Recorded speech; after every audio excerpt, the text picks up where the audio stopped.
Audio Jungle.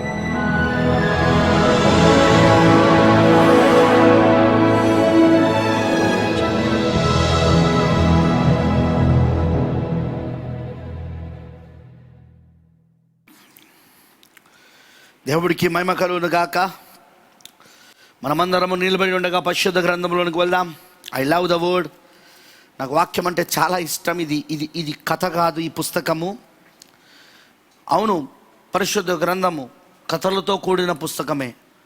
పరిశుద్ధ గ్రంథము చరిత్రతో కూడిన పుస్తకమే. పరిశుద్ధ గ్రంథము నిజంగా ఉపమానములతో కూడిన పుస్తకమే. కానీ కథలో కానీ, చరిత్రలో కానీ, ఉపమానంలో కానీ ప్రతి దాంట్లో ప్రత్యక్షత దాగున్నది. ప్రతి దాంట్లో బయలుపాటు దాగున్నది. ఆ 7 ముద్రలు విప్పబడడం వలన, ఆ 7 ముద్రలోనూ దేవుడు తెరవడం వలన ఇప్పుడు ఆ ఉపమానాలు, ఇప్పుడు ఆ చరిత్ర, ఇప్పుడు ఆ కథలు ఏవైతే బైబిల్లో రాయబడి ఉన్నాయో అవన్నీ మనకిప్పుడు స్పష్టంగా మన కాలంలో నెరవేరు జరుగుట మనం చూస్తూ ఉన్నాం. అవన్నీ ఇప్పుడు జరుగుతూ ఉన్నాయని చెప్పినట్టుగానే. అందుకే మనం నిజంగా చాలా ధన్యులమై ఉన్నాం. మనం thank you for opening the seals. ముద్రలు తెరిచినందుకు ప్రభువుకి వందనాలు. నేను ఈ కాలంలో జీవిస్తున్నందుకు ప్రభువుకి వందనాలు. ఓ, నేను హానోకు లాంటి అనుభవాన్ని పొందుకోబోతున్నా. నడుచుకుంటూ దేవునితో నడుస్తూ హానోకు ఎలా కొనిపోబడ్డాడో అదే తరుణములో, అదే అనుభవంలో మనం ఇప్పుడున్నాము. దేవునితో నడవడం అంటే ఈ గడి యొక్క వాక్యముతో నడవడం. దేవుడు ఈ కాలం యొక్క వర్తమానముతో నడవడమే దేవునితో నడవడం అయి ఉన్నది. మరి దేవుడు ఈ వాక్యమును ఎలా ఇస్తాడు? తను వాక్యం తెరుచడం ద్వారా నీకు అది అర్థమవునట్టుగా ఇస్తాడు ఆయన. ఎందుకంటే తెరవబడిన వాక్యమే వెలుగై ఉన్నది. What is light? వెలుగంటే ఏంటి? ప్రవక్త అన్నాడు, నీకు వాక్యము తెరవబడమే వెలుగై ఉన్నది. ఆ కాలం యొక్క వెలుగై ఉన్నది. మరియు కీర్తనకారుడు అంటాడు, నీ వాక్యము నా పాదములకు దీపమును, నా త్రోవకు వెలుగై ఉన్నది అన్నాడు. ఇప్పుడు ఆ వెలుగులో మనం నడుస్తున్నాం. మనం అంటే దాని అర్థం ఏంటంటే నీకు వాక్యము తెరవబడింది. నీ గడియ వర్తమానం తెరవబడింది. నీకు వాక్యము తెరవబడినప్పుడు అది నీ మార్గమునకు వెలుగైనది. ఆ వెలుగులో నడవడమే దేవునితో కలిసి నడవడం అయి ఉన్నది. ఇప్పుడు హానోకు దేవునితో నడవడం అంటే ఇప్పుడు ఆయన వాక్య వెలుగులో నడిచాడు. ఆయనకు మనిషి కుమారుని పరిచర్య జరిగింది. ఆయనకు తెలుసు కదా, నోవా దినాలలో జరిగినట్టుగానే మనిషి కుమారుడు ప్రత్యక్షమవు దినములో జరుగునన్నాడు. నోవా దినములలో అక్కడ హానోకున్నాడు. మరణమును రుచి చూడకుండా, ఏ తెగులను, దేవుని ఉగ్రత పాత్రలను కుమ్మరించబడక మునిపే భూమిపై నుండి వెళ్ళిపోయిన వాడు, దేవుని చేత కొనుపోబడిన వాడు ఎలా వెళ్ళగలిగాడు? దేవునితో నడవడం ద్వారా. ఇప్పుడు కూడా మనిషి కుమారుని పరిచర్య మనకి ఇప్పుడు ప్రకటన 10లో జరుగుతూ ఉన్నది. ఇప్పుడు వధువు దేవునితో నడుస్తూ ఉన్నది. ఇప్పుడు వధువుకి వర్తమానికుడు ఎవరంటే నీతి సూర్యుడే. ఎందుకంటే నక్షత్రాలు ఒక కాలం అయిపోయి ఇప్పుడు నీతి సూర్యుడు ఆమెకు ఉదయించబడింది. ఇప్పుడు ఆమెకు అది సూర్యోదయం జరిగింది. ఇప్పుడు ఆమెకు, వింటున్నారా నేను చెప్పింది? అది సూర్యోదయం జరిగింది ఇప్పుడు ఆమెకు. హల్లెలూయా. ప్రకటన 10లో అది సూర్యోదయం జరిగింది ఆమెకు. అందుకే ఇప్పుడు ఆ సూర్యుని రెక్కల క్రింద ఆమె క్షేమంగా ఉంది. మలాకి 4లో ఉంటుంది, ఆ సూర్యుని రెక్కల క్రింద మనం ఉన్నామని, నీతి సూర్యుని రెక్కల క్రింద మనం క్షేమముగా ఉన్నామని. మరి ఆ రెక్కలు మనకు ఆరోగ్యమును కలగజేస్తాయని. పక్షిరాజు రెక్కల కింద మనం ఉన్నాము. మన తల్లి పక్షిరాజు, మన తండ్రి పక్షిరాజు మన ప్రభువైన యేసుక్రీస్తు ఉన్నాడు. ఆయన రెక్కల క్రింద ఈరోజు ఈ పక్షిరాజు పిల్లలన్నీ ఉన్నాయి. ఆమేన్. We are so blessed people on this earth. ఈ భూమి పైన అందరికంటే ఎక్కువగా దీవించబడిన ప్రజలము మనమే. చూడండి, ప్రపంచంలో ఇప్పటికీ 3.5 లక్షల దాకా చనిపోయారు కరోనా వైరస్తో. అమెరికా దేశంలో అయితే 1,00,000 పైన చనిపోయారు. ధనవంతులు వాళ్ళంతా. ప్రపంచంలోనే వాళ్ళకున్నంత నవీన టెక్నాలజీ, అంటే మోడర్న్ టెక్నాలజీ, నవీన టెక్నాలజీ ఇంకెవరికి లేదు. అమెరికాకు ఉన్నంత వాళ్ళు నవీన టెక్నాలజీ కలిగి ఉన్నారు. అలానే వైద్యపరంగా చూస్తే వాళ్ళు మనకంటే చాలా ముందున్నారు. వాళ్ళ దగ్గరున్న ఇన్స్ట్రుమెంట్స్ కానీ, వాళ్ళ దగ్గర ఉన్న ఆసుపత్రులు కానీ, వాళ్ళ దగ్గర ఉన్న డాక్టర్స్ కానీ, వాళ్ళంతా నవీనమైన అంటే మోడ్రన్గా ఉన్న వాళ్ళంతా ఎంతో డెవలప్డ్ కంట్రీస్. అవి ఎంతో అభివృద్ధి చెందిన దేశాలు. అన్నిట్లలో వాళ్ళు అభివృద్ధి చెందున్నారు. వాళ్ళు టెక్నాలజీలో అభివృద్ధి చెందున్నారు, మెడిసిన్లో అభివృద్ధి చెందున్నారు. కానీ ఆ 1,00,000 మంది పైన చనిపోయిన వాళ్ళు దీవించబడి ఉంటారంటావా? లేదు. అవన్నీ ఉన్న వాళ్ళని ఏది కూడా వాళ్ళని కాపాడలేకపోయింది. ఈరోజు దీవెన అంటే డబ్బును సమకూర్చుకోవడమో, లేకపోతే మనం బిల్డింగ్లు కలిగి ఉండడమో, ఆస్తులను కలిగి ఉండడమో, లేకపోతే మనకు కార్లు బండ్లు ఉండడమో కాదు. ఈరోజు దీవెన అంటే ఇదిగో ఈ ప్రత్యక్షత. ఇది దేవుడు తన ఎవరినైతే జగతు పునాది వేయడంపు ఎరిగున్నాడో వాళ్లకు మాత్రమే ఆయన తన మనసును కనపరుస్తాడు. ఆయన తన మనసును బయలుపరుస్తాడు. ఆయన తన మనసును, తన ఆలోచనను, తన తలంపులను వాళ్ళలోనికి రవాణా చేస్తాడు ఆయన. ఆ గొప్ప దీవెన ఈరోజు దేవుడు మనకిచ్చాడు. అందుకు నేను నమ్ముతున్నాను, నేను ఈ రోజున మనకు దేవుడు ఈ గొప్ప కృపనిచ్చినందుకు నేను నిజంగా ప్రభుని ఎంతో స్తుతిస్తూ ఉన్నాను. So let us turn to the Bible. పరిశుద్ధ గ్రంథంలోకి వెళ్దాం. ఎస్తేరు గ్రంథం 3వ అధ్యాయము వధువు 7వ ముద్ర కింద ఉన్న దాని వర్తమానంలో మనము సబ్ టైటిల్గా దాని ప్రతి అంశంగా ఎస్తేరు గ్రంథంలో ఉన్న 7వ ముద్ర మర్మంను చూస్తున్నాం. రూతు గ్రంథంలో 7వ ముద్ర మర్మంను చూసాం. రూతు 7వ ముద్ర కింద ఉన్న మర్మం ఆమె, ఎస్తేరు 7వ ముద్ర కింద ఉన్న మర్మం ఆమె, రిబ్కా 7వ ముద్ర కింద ఉన్న మర్మం ఆమె, ఆసనాత్ 7వ ముద్ర కింద ఉన్న మర్మం ఆమె. హల్లెలూయా. వీళ్ళందరూ కూడా 7వ ముద్ర కింద ఉన్న మర్మములు వీళ్ళు. రాహాబు కూడా వింటున్నారని చెప్పింది. సో ఆల్ దీస్ థింగ్స్, ఆ స్త్రీలందరూ బైబిల్లో ఎందుకు వాళ్ళ చరిత్రలు బైబిల్లో రాయబడ్డాయంటే ఈ చివరి కాలంలో, ఈ చివరి దినాలలో వారు ఎవరికైతే సాదృశ్యంగా ఛాయగా నీడగా ఉన్నారో ఆ నిజరూపముగా ఉన్న ఈ క్రీస్తు యొక్క వధువు కోసమే వాళ్ళ గురించి అక్కడ రాయబడి ఉన్నది. మరి ముద్రలు తెరబడడం వలన పరిశుద్ధ గ్రంథం అంతా తెరబడింది. అందుకే వాళ్ళ జీవిత చరిత్రలు తెరబడ్డాయి. వాళ్ళ జీవిత చరిత్ర తెరబడడం వలన నీ జీవిత చరిత్ర తెరబడింది. నువ్వెవరువో నీకు అర్థమవుతున్నది, నువ్వు ఎక్కడి నుండి వచ్చావో నీకు అర్థమవుతున్నది, నువ్వెందుకు ఇప్పుడు ఇక్కడ ఉన్నావు, రాబోయే కాలంలో ఏం జరగబోతుందో, నీకేం జరుగుతుందో నీకు అర్థమవుతా ఉన్నది. ఆమేన్. హల్లెలూయా. భూత వర్తమాన భవిష్యత్తు కాలంలో ఉండు దేవుడు నీకు తనను తాను పూర్తిగా బయలుపరుచుకున్నాడు. ఆయన నువ్వెవరువో నీకు అర్థమైంది. నువ్వు ఆయనను ఎరిగి ఉండలేదు కానీ ఆయన నేను ఎరిగి ఉన్నాడు. నువ్వు ఆయనను ప్రేమించలేదు కానీ ఆయన మొదలుగా నేను ప్రేమించాడు. అందుకే ఆయన తనను తాను నీకు బయలుపరచుకోవడం మొదలుపెట్టాడు ఆయన. మరి ఎస్తేరు గ్రంథంలో ఇప్పుడు మనం చూస్తున్నది అదే. And I love this the book. ఈ పుస్తకం నాకు చాలా ఇష్టం. ఎందుకంటే ఎస్తేరు గ్రంథంలో చాలా విషయాలు మనకు రాయబడి ఉన్నది. ఎస్తేరు ఒక బానిసలో పుట్టిన అమ్మాయి. బానిసలో పుట్టిన అమ్మాయి, అవునా కాదా? ఒక బానిసలో పుట్టిన స్త్రీమే. మనము కూడా ఒక బానిసలో పుట్టిన వాళ్ళమే. పాపం అనే బానిసలో, లోకం అనే బానిసలో, చెరలో బానిసలో పుట్టిన వాళ్ళం మనం. సంఘశాఖలో బానిసలో ఉండేవాళ్ళం మనం. ఆ బానిసత్వంలోనే ఉండేవాళ్ళం. మనుషులు కల్పించిన పద్ధతులు, సాంప్రదాయాలు, మానవ సాంప్రదాయాలు, వాక్య విరోధమైన అనేకమైన పద్ధతులు, వాటిలో మనం బానిసలై ఉండే. కానీ దేవుడు ఏం చేస్తాడు? ఎస్తేర్ని, బానిసలో పుట్టిన ఆమెను మొర్దెకాయి ద్వారా ఆమె జీవితాన్ని మార్చాడు. అక్కడ ప్రవక్త ద్వారా ఆమె జీవితాన్ని మార్చాడు. ప్రవక్త వర్తమానము ఆమెను ఒక రాణిగా అంగీకరించబడినట్లు. ఎందుకంటే ఆ మొర్దెకాయి అలానే హేగే వీళ్ళిద్దరు కూడా ఈ కాలంలో ఉన్న ప్రవక్త విలియం బ్రెన్నానికి సాదృశ్యమై ఉన్నారు.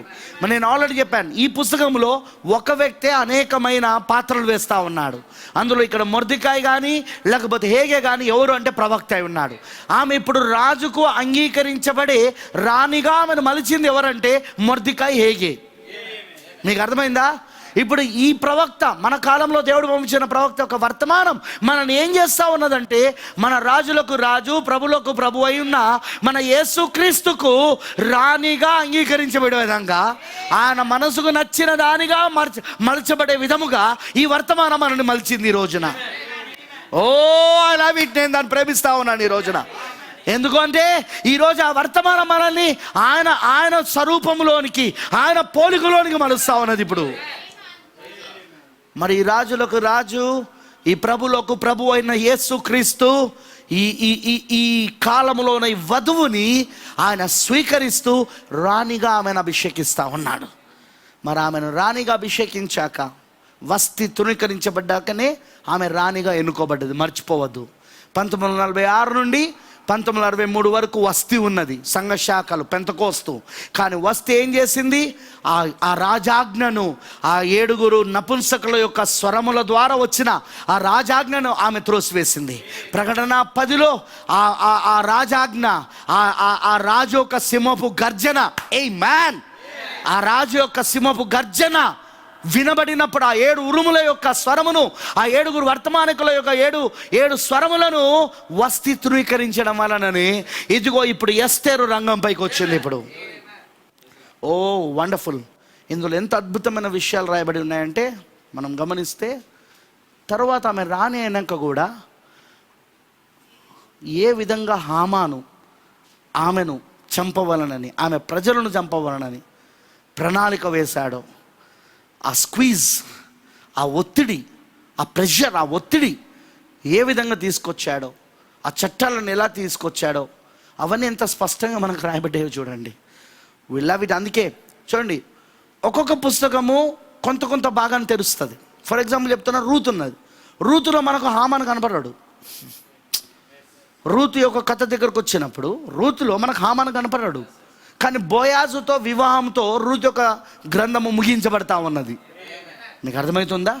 డైరెక్ట్గా మనకేం కనబడుతుంది అంటే, రూతు యొక్క గ్రంథములో బోయాజుతో అన్యురాలైన ఈ మోయాబురాలైన ఈ రూతు వివాహం చేసుకున్న తర్వాత ఇప్పుడు అక్కడున్న నయోమి కూడా ఆమె స్వాస్థ్యం విడిపించబడి, విమోచించబడి, వీళ్ళ ముగ్గురు ఆ విడిపించబడిన, అంటే బోయాజు, రూతు, నయోమి, వీళ్ళ ముగ్గురు ఆ విడిపించబడిన స్వాస్థ్యములో నివసిస్తున్నారు వాళ్ళు అక్కడ. మరి బోయాజు ఎవరంటే యేసుక్రీస్తు అయి ఉన్నాడు. నయోమి ఎవరంటే ఈ చివరి కాల వర్తమానములో ఉన్న వధువై ఉన్నది. మరియు అక్కడ నయోమి ఎవరంటే ఆయా దేశాలలో నుండి, మరి 1946లో ఆయా దేశాలలో నుండి వాగ్దాన దేశంలోనికి తిరిగి తీసుకొని పోబడిన ఇజ్రాయెల్కి సాదృశ్యంగా ఉంది. ఆమెనంటారా? అలానే రూత్ ఎవరు అంటే మోయాబు దేశ రాష్ట్రాలైన రూత్ ఎవరు అంటే అన్యజనుల యొక్క వధువై ఉన్నది. వీళ్ళు ముగ్గురు కలిసి 1000 పరిపాలనలో, మీకు అర్థమవుతుందా? గుడారాల పండుగలో, ఆ పర్ణశాల పండుగలో, చివరి పండుగ 7వ పండుగ, ఆ పర్ణశాల పండుగలో ఈ ముగ్గురు కలిసి నివసిస్తూ ఉన్నారు. ఎక్కడ? విమోచించబడిన స్వాస్థ్యములో. 1000 పరిపాలనలో మొత్తం దేవుడు విమోచిస్తాడు ఈ భూమిని, మొత్తం దేవుడు నాశనం చేస్తాడు ఈ భూమిని. అవునా కాదా? మీకు అర్థమవుతుందా? దీన్ని శుద్ధీకరించడా? వధువు ఎత్తబడిన తర్వాత ఆ నయోమి కూడా విమోచించబడ్డాక, హల్లెలూయా, ఆమె స్వాస్థ్యం కూడా విమోచించబడ్డాక ఏం జరగబోతున్నా? దేవుడు ఈ భూమిని శుద్ధీకరించబోతున్నాడు ఆయన. ఎందుకు? అటు 1,44,000 మంది నయోమి, ఇటు రూతు మరియు బోయాజ్ వివాహం చేసుకున్న వీళ్ళిద్దరూ కలిసి, ఈ ముగ్గురు కలిసి ఈ భూమి పైన జీవించడానికి. సో రూతు కథకు వచ్చినప్పుడు మనకు అక్కడ దాకానే అర్థమవుతున్నది. అలానే మనము ఇసాకు రిబ్కా కథ చూస్తే మనకు వివాహం దాకా కనబడతా ఉంది అక్కడ. ఆ తర్వాత మనం చూస్తూ ఉన్నాం ఇంకొన్ని విషయాలు. ఇప్పుడు ఎస్తేర్ కథ దగ్గరకు వచ్చినప్పుడు వివాహం దగ్గర ఆగిపోలేదు. ఇది రాజుతో వివాహం దగ్గర ఆగిపోలేదు. రాజులకు రాజు, ప్రభులకు ప్రభు అయిన ఆ రాజుతో జరిగిన వివాహంతో ఆగిపోలేదు. దాని తర్వాత జరగబోయేది కూడా చెప్పబడింది. 1963లో వివాహం జరిగింది, తెలుసుగా? శిరస్సు దిగొచ్చినది. ఆమేన్, హల్లెలూయా. శిరస్సు దిగొచ్చినది. వింటున్నారని చెప్పింది. 1963లో శిరస్సు దిగొచ్చినది. భర్త దిగొచ్చాడు భార్య యొద్దకు. భర్త భార్యలు ఒకటయ్యారు, అదృశ్య కలయికలో ఉన్నారు ఇప్పుడు వీళ్ళు. ఆయన శిరస్సుగా ఉన్నాడు, ఆయన భర్తగా ఉన్నాడు ఇప్పుడు ఆమెకు. ఆమెనంటారా? కానీ అక్కడితో ఆగిపోలేదు. తర్వాత కూడా ఏం జరుగుతుందో ఇక్కడ ఎస్తేర్లో మనకు చూపించబడతా ఉన్నది. ఆ దుష్టమైన మారణ హోమ ప్రణాళిక వధువు పట్ల తీసుకురాబోయేది, క్రీస్తు భార్య పట్ల తీసుకురాబోయేది ఏంటిదో మనకి ఇక్కడ స్పష్టంగా అర్థమవుతా ఉన్నది. మ్యాన్ దేవుడికి మహిమ కలుగును గాక. అందుకే స్త్రీలలో ఎస్తేరే చివరిది. ఇక సాదృశ్యాలలో వధువుకి కొత్త నిబంధనలో ఉన్న పెళ్లి కుమార్తెకు, ఈ చివరి కాలంలో వచ్చే ఆ యొక్క పెళ్లి కుమార్తెకు, రాణికి ఆమెనే చివరిది. ఈ రెండు రూతు పుస్తకం కానీ ఎస్తర్ పుస్తకం కానీ వివాహముతో ముగించబడుతున్నాయి. వివాహముతో, రాజుతో వివాహముతో. వింటున్నారా? మరి రెండు పుస్తకంలో మనం ముఖ్యంగా ఎస్తర్ గ్రంథంకి వస్తే ఆమె రాణిగా అభిషేకించబడింది. ఇప్పుడు కూడా మనం రాణిగా అభిషేకించబడుతున్నాం. రాజులకు రాజు, ప్రభులకు ప్రభువు ప్రక్కన మనం రాణిగా ఉన్నాం. ఇప్పుడు సగము రాజ్యము మట్టుకు నువ్వు పలికితే జరుగుతుందనే పలకబడిన మాట పరిచయను పొందుకున్న రాణి స్థానంలో ఉన్నాం మనం ఇప్పుడు. ఏమనంటారా? So let us go. Esther గ్రంథం 3వ అధ్యాయము. ఆమేన్. 8వ వచనం చూడండి. ఎస్తేరు 3:8. అంతటా హామాను ఐశ్వర్యసుతో చెప్పినది ఏమనగా, మీ రాజ్య సంస్థానములన్నిటి యందు జనములలో ఒక జాతి వారు చెదిరి ఉన్నారు. ఇప్పుడు గుర్తుంచుకోండి, వధువు మొత్తం ప్రపంచమంతా చెదిరి ఉన్నది, అన్ని దేశాలలో ఉన్నది. 127 సంస్థానములకు అధిపతిన రాజులు, ఆ సంస్థానాలకు అన్నిటికీ రాజులు ఉన్నారు, అధిపతులు ఉన్నారు. ఆ అధిపతులకు రాజులకు ఈయన రాజు. అర్థమైందా? ఎవరు ఐశ్వర్యస్? ఎవరు? రాజులకు రాజు, ప్రభువులకు ప్రభువు. అర్థమైందా? సో ఒక జాతి వారు చెదిరి ఉన్నారు, వారి విధులు సకల జనుల విధులకు వేరుగా ఉన్నవి. వారు రాజు యొక్క ఆజ్ఞలను గైకొని వారు కారు, కాబట్టి వారిని ఉండనిచ్చుట రాజునకు ప్రయోజనకరం కాదు. రాజునకు సమ్మతి అయితే వారు హతము చేయబడినట్లును, నేను ఆ పని చేయవారికి 20,000 మనుగల వెండిని రాజు యొక్క ఖజానాలో ఉంచుటకు తూచి అప్పగించినట్లును చట్టము పుట్టించమనగా, రాజు తన చేతి ఉంగరము తీసి దానిని హమ్మేదాత కుమారుడైన అగాయుడగు హామానుకిచ్చి, ఆ వెండి నీకు ఇయ్యబడి ఉన్నది, నీ దృష్టికి ఏది అనుకూలమో అది ఆ జనులకు చేయనట్లుగా వారును నీకు అప్పగింపబడి ఉన్నారని రాజు సెలవిచ్చెను. కానీ గుర్తుంచుకోనండి, దేవుని యొక్క అనుమతించబడిన చిత్తం ఇది. రాజు యొక్క సెలవు ద్వారానే హామాను తీసుకొస్తున్నాడు ఆ మరణమును. దేవుడు అనుమతిస్తున్నాడు దాన్ని. ఎందుకు? ఆ స్క్వీజ్ని, ఆ ఒత్తిడిని దేవుడు అనుమతిస్తూ ఉన్నాడు మనకు. మీకు అర్థమైందని చెప్పింది. ఎందుకు? ఆమె వెళ్ళిపోవాలి కాబట్టి. మీకు చెప్తానులే నేను రాబోయే దినాల్లో, రాబోయే వర్తమానంలో. 12వ వచనం, 11వ వచనం, 10. రాజు తన చేతి ఉంగరం తీసి దానిని హమ్మేదాత కుమారుడైన అగాగుడు ఎలా అయ్యాడో మీకు అర్థమైందిగా? మీకు ఇతను ఏ సంతానం నుండి వచ్చాడు అర్థమైందిగా? ఇతను ఇప్పుడు కాదు, మొదటి నుండి యూదులకు శత్రువే. ఎందుకు అంటే ఇతని యొక్క వంశావళిని చూస్తే ఇతని తండ్రి రాజు ఆగాగు, అతను అమాలీకుడై ఉన్నాడు. అమాలీకులను గురించి చూస్తే బైబిల్లో వాళ్ళు మొదటి నుండి ఇజ్రాయేలుకు శత్రువులై ఉన్నారు. అయితే ఇతను రాకపోదును రంగంపైకి హామాను ఎప్పుడు? అప్పుడు గనక సౌలు దేవుడి ఆజ్ఞకు లోబడి ఉంటే. కానీ సౌలు దేవుడి ఆజ్ఞకు లోబడలేదు. అక్కడ ఆగాగును అతని సంతానమును అతని కుటుంబాన్ని విడిచిపెట్టాడు. సమూయేలు ప్రవక్త ఆగాగును రాజును చంపాడు, కానీ వాళ్ళ సంతానం చంపలేదు. ఈ సంతానంలో నుండి వచ్చిన వాళ్ళు ఎవరైతే ఉన్నారో వాడే ఈ హామాను. ఆమేన్. ఆగాయుడకు హామానుకిచ్చి, ఆ వెండి నీకు ఇయ్యబడి ఉన్నది, నీ దృష్టికి ఏది అనుకూలమో అది ఆ జనులకు చేయనట్లుగా వారును నీకు అప్పగింపబడి ఉన్నారని రాజు సెలవిచ్చెను. ఈ హామాను యూదులకు శత్రువు. మొదటి నెల 13వ దినమందు రాజు యొక్క వ్రాత గ్రంథమును పిలువబడిరి. హామాను ఆజ్ఞాపించిన ప్రకారము అంతయు ఆయా సంస్థానముల మీద ఉంచబడిన రాజు యొక్క అధిపతులకును అధికారులకును, ఆయా సంస్థానములలోని జనముల మీద ఉంచబడిన అధిపతులకును అధికారులకును వారి వారి లిపిని బట్టి, ఆయా జనముల భాషను బట్టి రాజైన ఐశ్వర్యసు పేరట ఆ వ్రాత గ్రంథ చేత తాకీదులు వ్రాయింపబడి రాజు ఉంగరము చేత ముద్రింపబడెను. అదారు అను 12వ నెల 13వ దినమందు యవనులనేమి, వృద్ధులనేమి, శిష్యులనేమి, స్త్రీలనేమి, యూదులందరినీ ఒక్క దినమందే బొత్తిగా నిర్మూలము చేసి వారి సొమ్ము కొల్లబుచ్చుకొమ్మని తాకీదులు అంచెవారి చేత రాజ్య సంస్థానములన్నిటిలో పంపబడెను. ప్రభు ఈ మాటలను దీవించును గాక. Let us pray. ప్రార్థన చేసుకుందాం. మహోన్నతుడా, సర్వోన్నతుడా, సర్వశక్తిమంతుడా, నీకు స్తోత్రములు తండ్రి. ప్రభువా, మా కాలంలోనూ మా కొరకు ముద్రలను తెరిచినందుకు స్తోత్రములు. Thank you for opening of your seals. ఆ ముద్రలు తెరిచావు, వందనాలు ప్రభువా. ఎందుకంటే నీ మనసు ఏమిటో ఇప్పుడు మాకు అర్థమవుతున్నది. నీ ప్రణాళిక, నీ మనసులో ఇన్ని రోజులు దాచబడిన సత్యములు, ఆ ప్రణాళిక, ఆ రహస్యాలు ఇప్పుడు నువ్వు మాకు తెరిచి, మా అవగాహన తెరిచి వాటిని అర్థం చేసుకునేటట్లుగా, మా పాత్ర ఏంటో మేము చూసేటట్లుగా, మేము ఇప్పుడు ఏ స్థానంలో ఉన్నాం, ఎక్కడి నుండి వచ్చాం, అసలు ఎందుకు ఇప్పుడు ఇక్కడ ఈ స్థానంలో ఉన్నాం, మరియు ప్రభువా ఇక ముందు మాకేం జరుగుతుంది, అవన్నీ మాకు అర్థమవునట్లుగా చేస్తున్నందుకు వందనాలు దేవా. ప్రభువా, నువ్వు మా కొరకు పంపించిన ప్రవక్తను బట్టి నీకు స్తోత్రాలు. ఆ ప్రవక్త యొక్క వర్తమానం బట్టి వందనాలు. మా కాలంలో నువ్వు పంపించిన ఏలియాను బట్టి నీకు స్తోత్రాలు. మోషేను బట్టి వందనాలు దేవా. మరి ఆ 2 అభిషేకములు ప్రభు, ఆ 2 పరిచర్యలు ఇదిగో మా ప్రవక్త విలియం బ్రన్నాంలో జరిగినాయి. మరి ఆ పరిచర్య యొక్క చివరిలో నీవు తలరాయిగా దిగొచ్చినందుకు వందనాలు దేవా. కృప కృప కృప కృప అని కేకలు వేస్తూ ఆ తలరాయిగా నువ్వు దిగొచ్చినందుకు వందనాలు దేవా. ఇది కృపా వర్తమానమైంది ప్రభువా. ఇదే ఆ తలరాయే కృపా వర్తమానము, ఆ తలరాయే కృపా వర్తమానము. వందనాలు ప్రభువా. ఈ కృపా వర్తమానం మాకు ఇచ్చినందుకు స్తోత్రం. మేము దాన్ని గ్రహించే భాగ్యము దయచేయి. నువ్వు ఇంకా మమ్మల్ని బలపరచు. వాటిని చూడగలిగిన మనస్సు నువ్వు దేవా.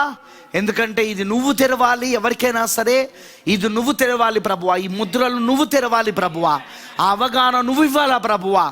వాళ్ళకు ఆ మనస్సు, ఆ వాక్యమును నువ్వు తెరిచి ఆ మనస్సులో ఉన్న రహస్యాలు వాళ్ళలో నువ్వు కుమ్మరించాల తండ్రి. అందుకే అవి గ్రహించున్నట్లుగా నువ్వు చేయమని, నీ వధువుగా, నీ పెళ్లి కుమార్తెగా నువ్వు ఎవరినైతే ఏర్పరచుకున్నావో వాళ్ళకి తప్పకుండా నువ్వు అది దయచేయమని నీకు సమర్పిస్తూ యేసుక్రీస్తు నామములో ప్రార్థిస్తున్నాము. ఆమేన్. దయచేసి కూర్చోండి. Please be sit down.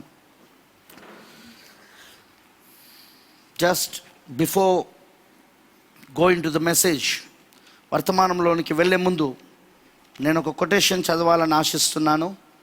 And I believe it, నేను నమ్ముతా ఉన్నాను పరిశుద్ధ ఆత్మ మనకు దీన్ని బయలుపరుస్తాడని ప్రవక్త వర్తమానంలో నుండి. ఎందుకంటే పోయిన వారం మనం చూసాం, పోయిన గురువారం రోజున మరి ఇదంతయు కూడా ఏది ఈ యొక్క మారణ హోమము ఏదైతే వీడు దుష్టమైన ప్రణాళిక వేశాడో హామాను, ఇదంతయు కూడా మనకు బైబిల్లో ఒక సాదృశ్యంగా, ఒక ఛాయగా మన కాలం కొరకు ఇవ్వబడిందని మనకు అర్థమైంది. అందుకోసమే మనం జాగ్రత్తగా దీనిని గమనించాలని నేను ప్రభునామం పేరట మీ అందరిని నేను కోరుతా ఉన్నాను. అండ్ ఐ బిలీవ్ దట్, నేను నమ్ముతా ఉన్నాను పరిశుద్ధాత్మ మీకు ఈ విషయాలను మీకు అర్థమవునట్లుగా చేస్తాడని నేను నమ్ముతా ఉన్నా. నేను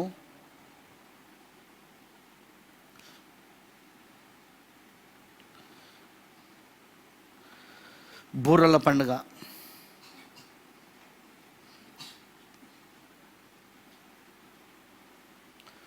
వర్తమానం పేరేంటిదంటే బూరల పండుగ. Where is that?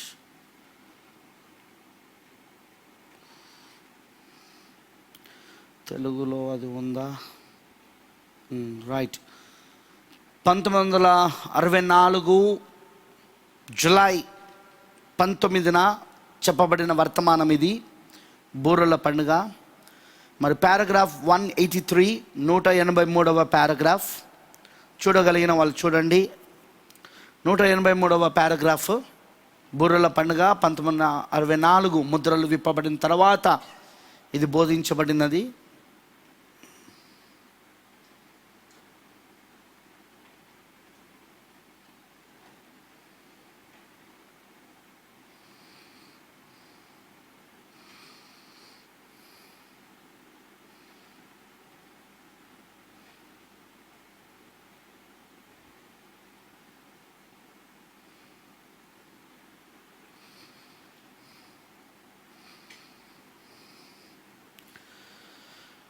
Okay,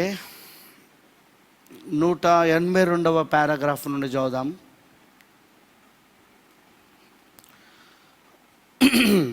Now the ecclesiastical realm has been opened from the natural revival of the old pagan Rome. ఇప్పుడు మత సంబంధమైన ఆధిక్యత ప్రాచీన అన్య రోము దేశము నుండి పునర్జీవింపబడి అది యూదుల యొద్దకు వెళ్ళినది.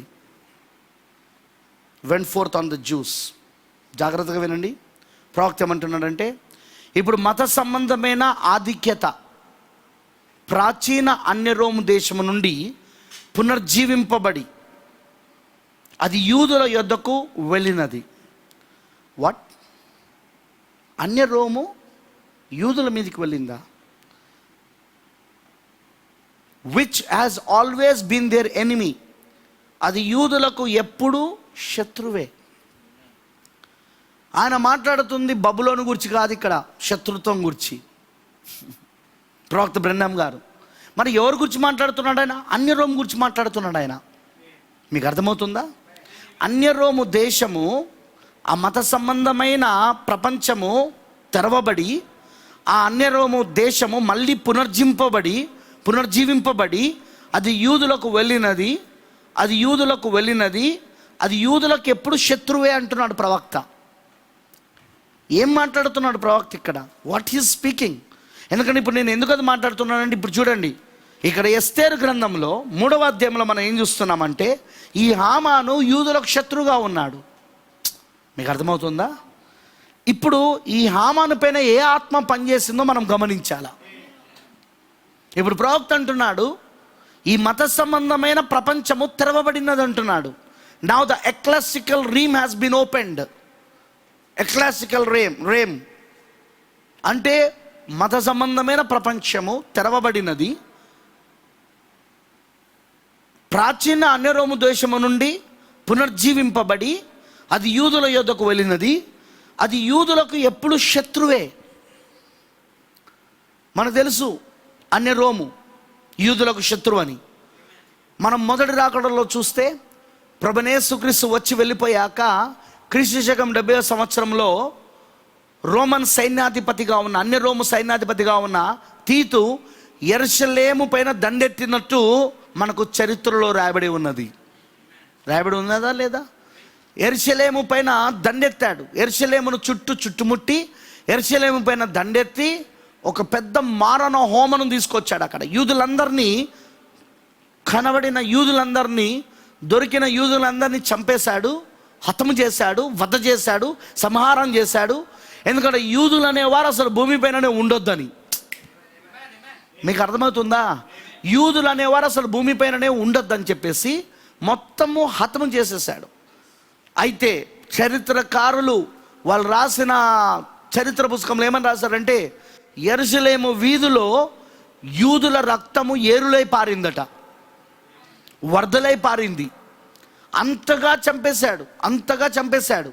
మరి అదే చరిత్రకారులు ఏమని రాశారంటే అప్పుడు ఎవరు తప్పించబడ్డారు అంటే ఎవరైతే నరమాంస భక్షకులను పిలువబడుతున్నారో వాళ్ళు, యూదులలో ఒక గుంపు ఉన్నది, అది నరమాంస భక్షకులను పిలువబడ్డారు. వాళ్ళే యేసుక్రీస్తు యొక్క శిష్యులై ఉన్నారు, యేసుక్రీస్తు యొక్క సంఘమై ఉన్నది. మీకు అర్థమైందని చెప్పింది. వాళ్ళని ఎందుకు నరమాంస భక్షకులు అన్నారంటే యేసుక్రీస్తు తన శరీరమును తిని తన రక్తము త్రాగమని చెప్పాడు కదా యోహాను సువార్త 6వ అధ్యాయంలో.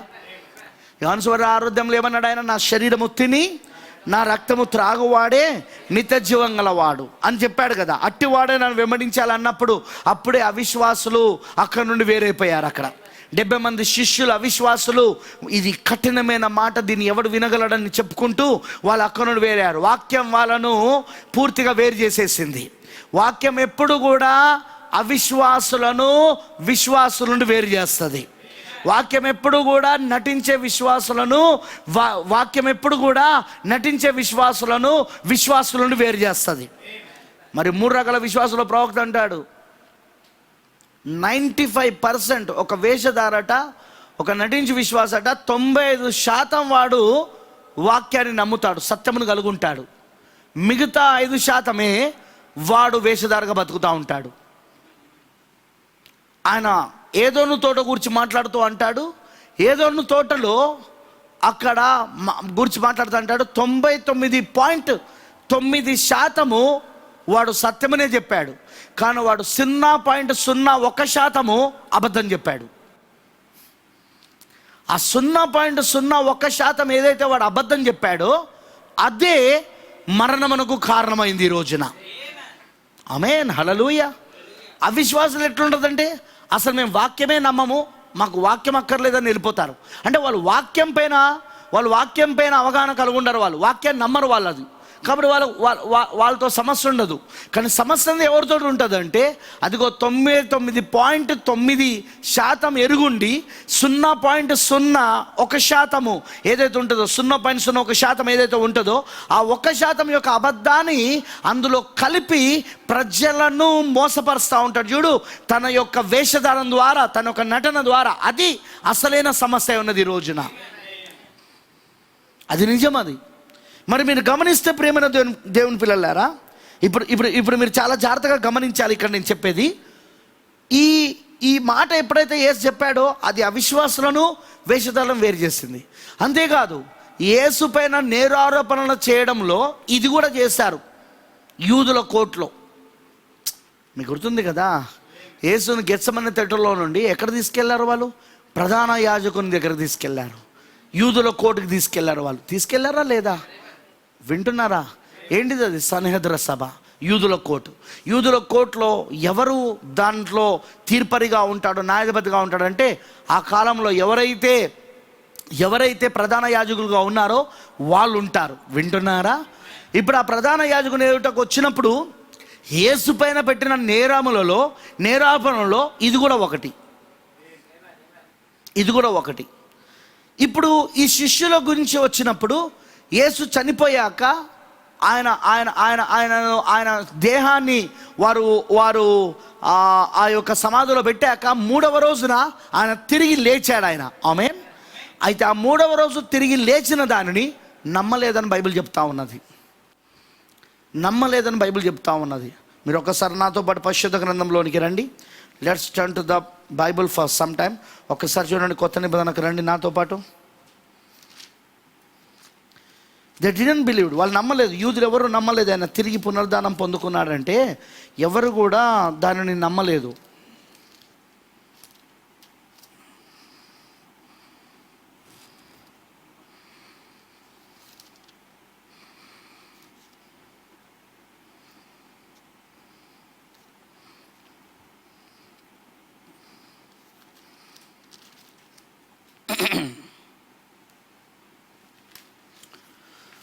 ఐ థింక్ ఒక్క నిమిషం. దేవునికి స్తోత్రం.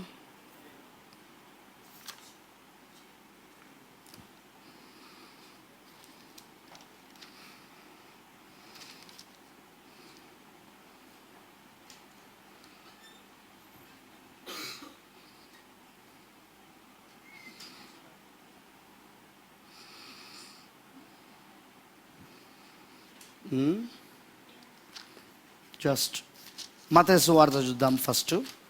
మత్తయి సువార్తలో మత్తయి సువార్త 27వ అధ్యాయం చూడండి ఒకసారి.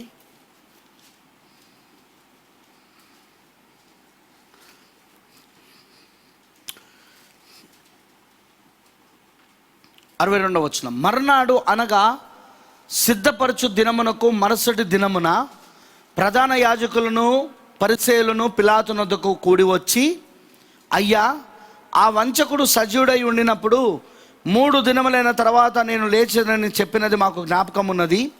కాబట్టి 3వ దినం వరకు సమాధిని భద్రం చే ఆజ్ఞాపించుము.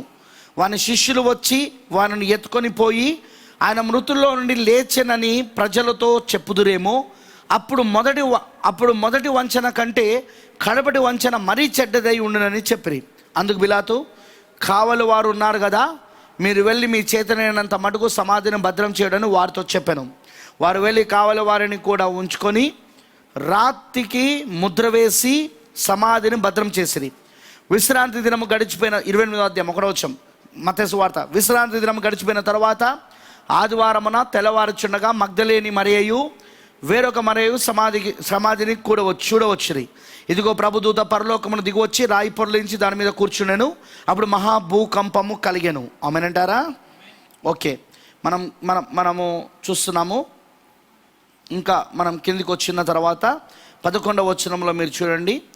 వారు వెలుచుండగా కావలి వారిలో కొందరు పట్టణంలోనికి వచ్చి, ఏది యేసు పునరుద్ధానం పొందుకున్నాడు. ఇప్పుడు కావలి వారు ఎవరైతే అక్కడ పెట్టబడ్డారో ఆ కావలి వారు ఇప్పుడు వచ్చి, మీకు అర్థమవుతుందా? ఇప్పుడు వచ్చి కావలి వారిలో కొందరు పట్టణంలోనికి వచ్చి జరిగిన సంగతులన్నిటినీ ప్రధాన యాజకులతో చెప్పిరి. కాబట్టి వారు పెద్దలతో కూడా కూడి వచ్చి ఆలోచన చేసి ఆ సైనికులకు చాలా ద్రవ్యం ఇచ్చి, మేము నిద్రపోవచ్చుండగా అతని శిష్యులు రాత్రి వేళ వచ్చి అతన్ని ఎత్తుకొని పోయిరని మీరు చెప్పుడి. ఇది అధిపతి చెవినబడిన ఎడల మేము అతన్ని సమ్మతపరిచి మీకేమీ తొందర కలగకుండా చేతుమని చెప్పిరి. అప్పుడు వారు ఆ ద్రవ్యము తీసుకొని తమకు బోధింపబడిన ప్రకారం చేసిరి. ఈ మాట యూదులలో వ్యాపించి నేటి వరకు ప్రసిద్ధమై ఉన్నది. యేసు 3వ రోజు తిరిగి పునరుద్ధానం పొందుకున్నాడన్న విషయాన్ని వాళ్ళు ఏ విధంగా మార్చారంటే, అప్పుడున్న ప్రధాన యాజకులు, మత పెద్దలంతా వాళ్ళు ఏ విధంగా దాన్ని మార్చారంటే మీరు గమనించండి. బైబిల్ అంటుంది, ఆ కావలి వారు ఎవరైతే ఉన్నారో వారు చూశారు యేసు పునరుద్ధానం పొందుకొనుట, ఆయన శిష్యులను వాళ్ళంతా చూశారు. అదంతా వెళ్ళి ప్రధాన యాజకులకు చెప్పినప్పుడు వాళ్ళు ఏం చేశారంటే ఆ పెద్దలతో కూడి వారు మరలా ఒక ఉపాయం చేసుకున్నారు. ఏంటిదంటే, మేము నిద్రపోవచ్చుండగా ఆయన శిష్యులు రాత్రి వేళ వచ్చి ఆయనను ఎత్తుకొని పోయారని చెప్పాడని. మరి అంతేకాదు, వాళ్ళు ఏమని ప్రచారం చేశారంటే వారు తీసుకెళ్ళిన ఆ దేహాన్ని ఆయన బ్రతుకున్నప్పుడు, ఆయన జీవించున్నప్పుడు నా శరీరము తిని నా రక్తము త్రాగవాలని చెప్పాడు కదా. శిష్యులు ఆ శరీరాన్ని తిన్నారు, వాళ్ళు త్రాగారని చెప్పేసి ప్రచారం చేశారు యూదుల మధ్యలో. మొత్తం ఆ మత పెద్దలు, ఆ ప్రధాన యాజకులు, అప్పుడున్న శాస్త్రులు, పరిసయ్యులు, సదుకేయులు, సంఘ శాఖలన్నీ కూడా ఆ విధంగా ప్రచారం చేసినాయి. వింటున్నారా నేను చెప్పింది? అందుకే ఇక్కడ ఏమన్నారంటే నేటి వరకు అవి ప్రసిద్ధిగానే ఉన్నాయి, వ్యాపించి నేటి వరకు అవి ప్రసిద్ధిగా ఉన్నాయి. అందుకే యేసు శిష్యులను కానీ లేకపోతే నజరుడైన యేసుక్రీస్తును నమ్మిన గుంపును కానీ వాళ్ళు ఏమని పిలిచేవాళ్ళంటే, వాళ్ళు ఏమని అనేవారంటే, ఇదిగో వీళ్ళు నరమాంస భక్షకులు. ఎందుకంటే వీళ్ళు యేసు ఒక దేహాన్ని తీసుకెళ్ళి తిన్నవారు, వీళ్ళు యేసు దేహాన్ని వీళ్ళు తిన్నారని చెప్పేసి.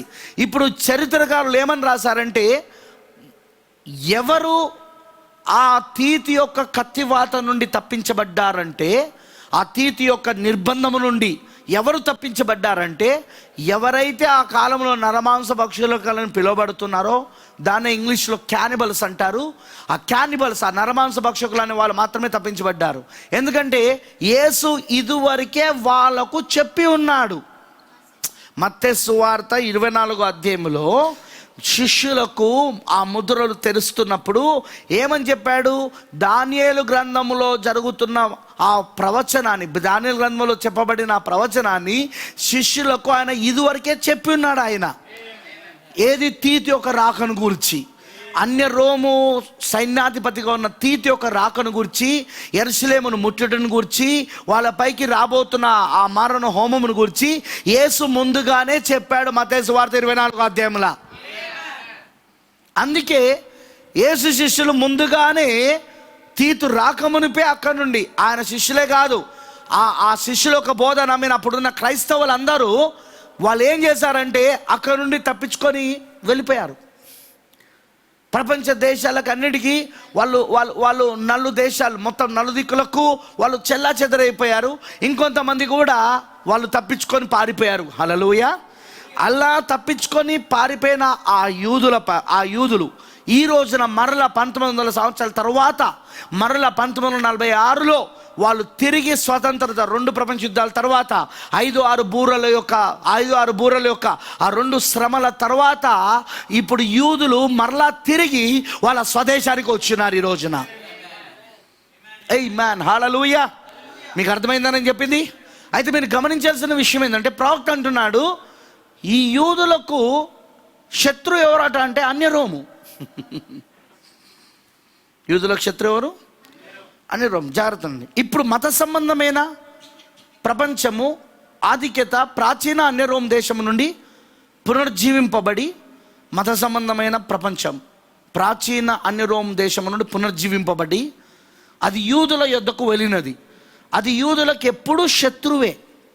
ఇప్పుడు మత సంబంధ భాగము కూడా తెరవబడినది. ఓయ్, బాగా వింటున్నారా? ఆమె వింటున్నారా? మత సంబంధమైన ప్రపంచం తెరవబడింది ఇప్పుడు. హల్లెలూయా. ఈ మత సంబంధమైన ప్రపంచం తెరవబడింది.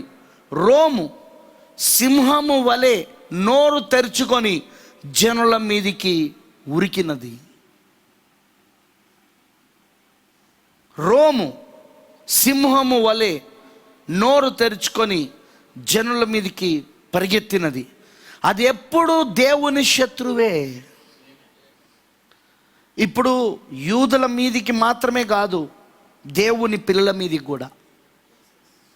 అందుకే ప్రవక్త అంటాడు, భౌతికమైన ఇజ్రాయేలు ఆత్మ సంబంధమైన ఇజ్రాయేలుకు సాదృశ్యం. అబ్రహాం యొక్క ప్రకృతి సంబంధమైన విత్తనంలో నుండి వచ్చిన ఇజ్రాయేలు, ప్రకృతి సంబంధమైన వాగ్దాన కుమారుడిగా ఉన్న ఇసాకులో నుండి వచ్చిన ఇజ్రాయేలు, వాళ్ళు ప్రకృతి సంబంధమైన వాళ్ళు. అబ్రహాం యొక్క సంతానమే, కానీ ప్రకృతి సంబంధమైన సంతానం. ఎందుకంటే ప్రకృతి సంబంధమైన వాగ్దాన కుమారుడు ఎవరంటే ఇసాకు. ఇసాకులో నుండి వచ్చిన వాళ్ళే వీళ్ళంతా, అబ్రహాంలో నుండి వచ్చిన వాళ్ళే వీళ్ళంతా. వింటున్నారా? కానీ అబ్రహాంకి రాజ సంతానం ఉన్నది, ఆత్మ సంబంధమైన సంతానం ఉన్నది. ఆమెనంటారా? ఆ రాజ సంతానం ఎవరో కాదు, కానీ క్రీస్తులో నుండి వచ్చిన వారు. ఇప్పుడు అబ్రహాముకి అన్యజనుల్లో ఉన్న మనము ఏ విధంగా ఆయనకు సంతానం అవుతున్నామంటే, రాజ సంతానం అవుతున్నామంటే, క్రీస్తు ద్వారా మనము రాజ సంతానం అవుతా ఉన్నాం ఇప్పుడు.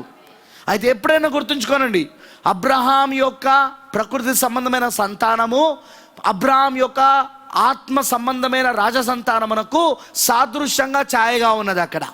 సో ఇప్పుడు యూదులకు శత్రువు అన్య రోమ్ అయితే, ఇప్పుడు ఇప్పుడు ఇప్పుడు అబ్రహాం యొక్క ప్రకృతి సంబంధమైన సంతానముగా ఉన్న ఇజ్రాయేలులకు అన్య రోము శత్రువు అయితే, ఇప్పుడు అబ్రహాం యొక్క రాజ సంతానముగా ఉన్న ఆత్మ సంబంధమైన ఇజ్రాయేలుకు కూడా ఎవరు శత్రువు అంటే ఇప్పుడు అన్య రోమే.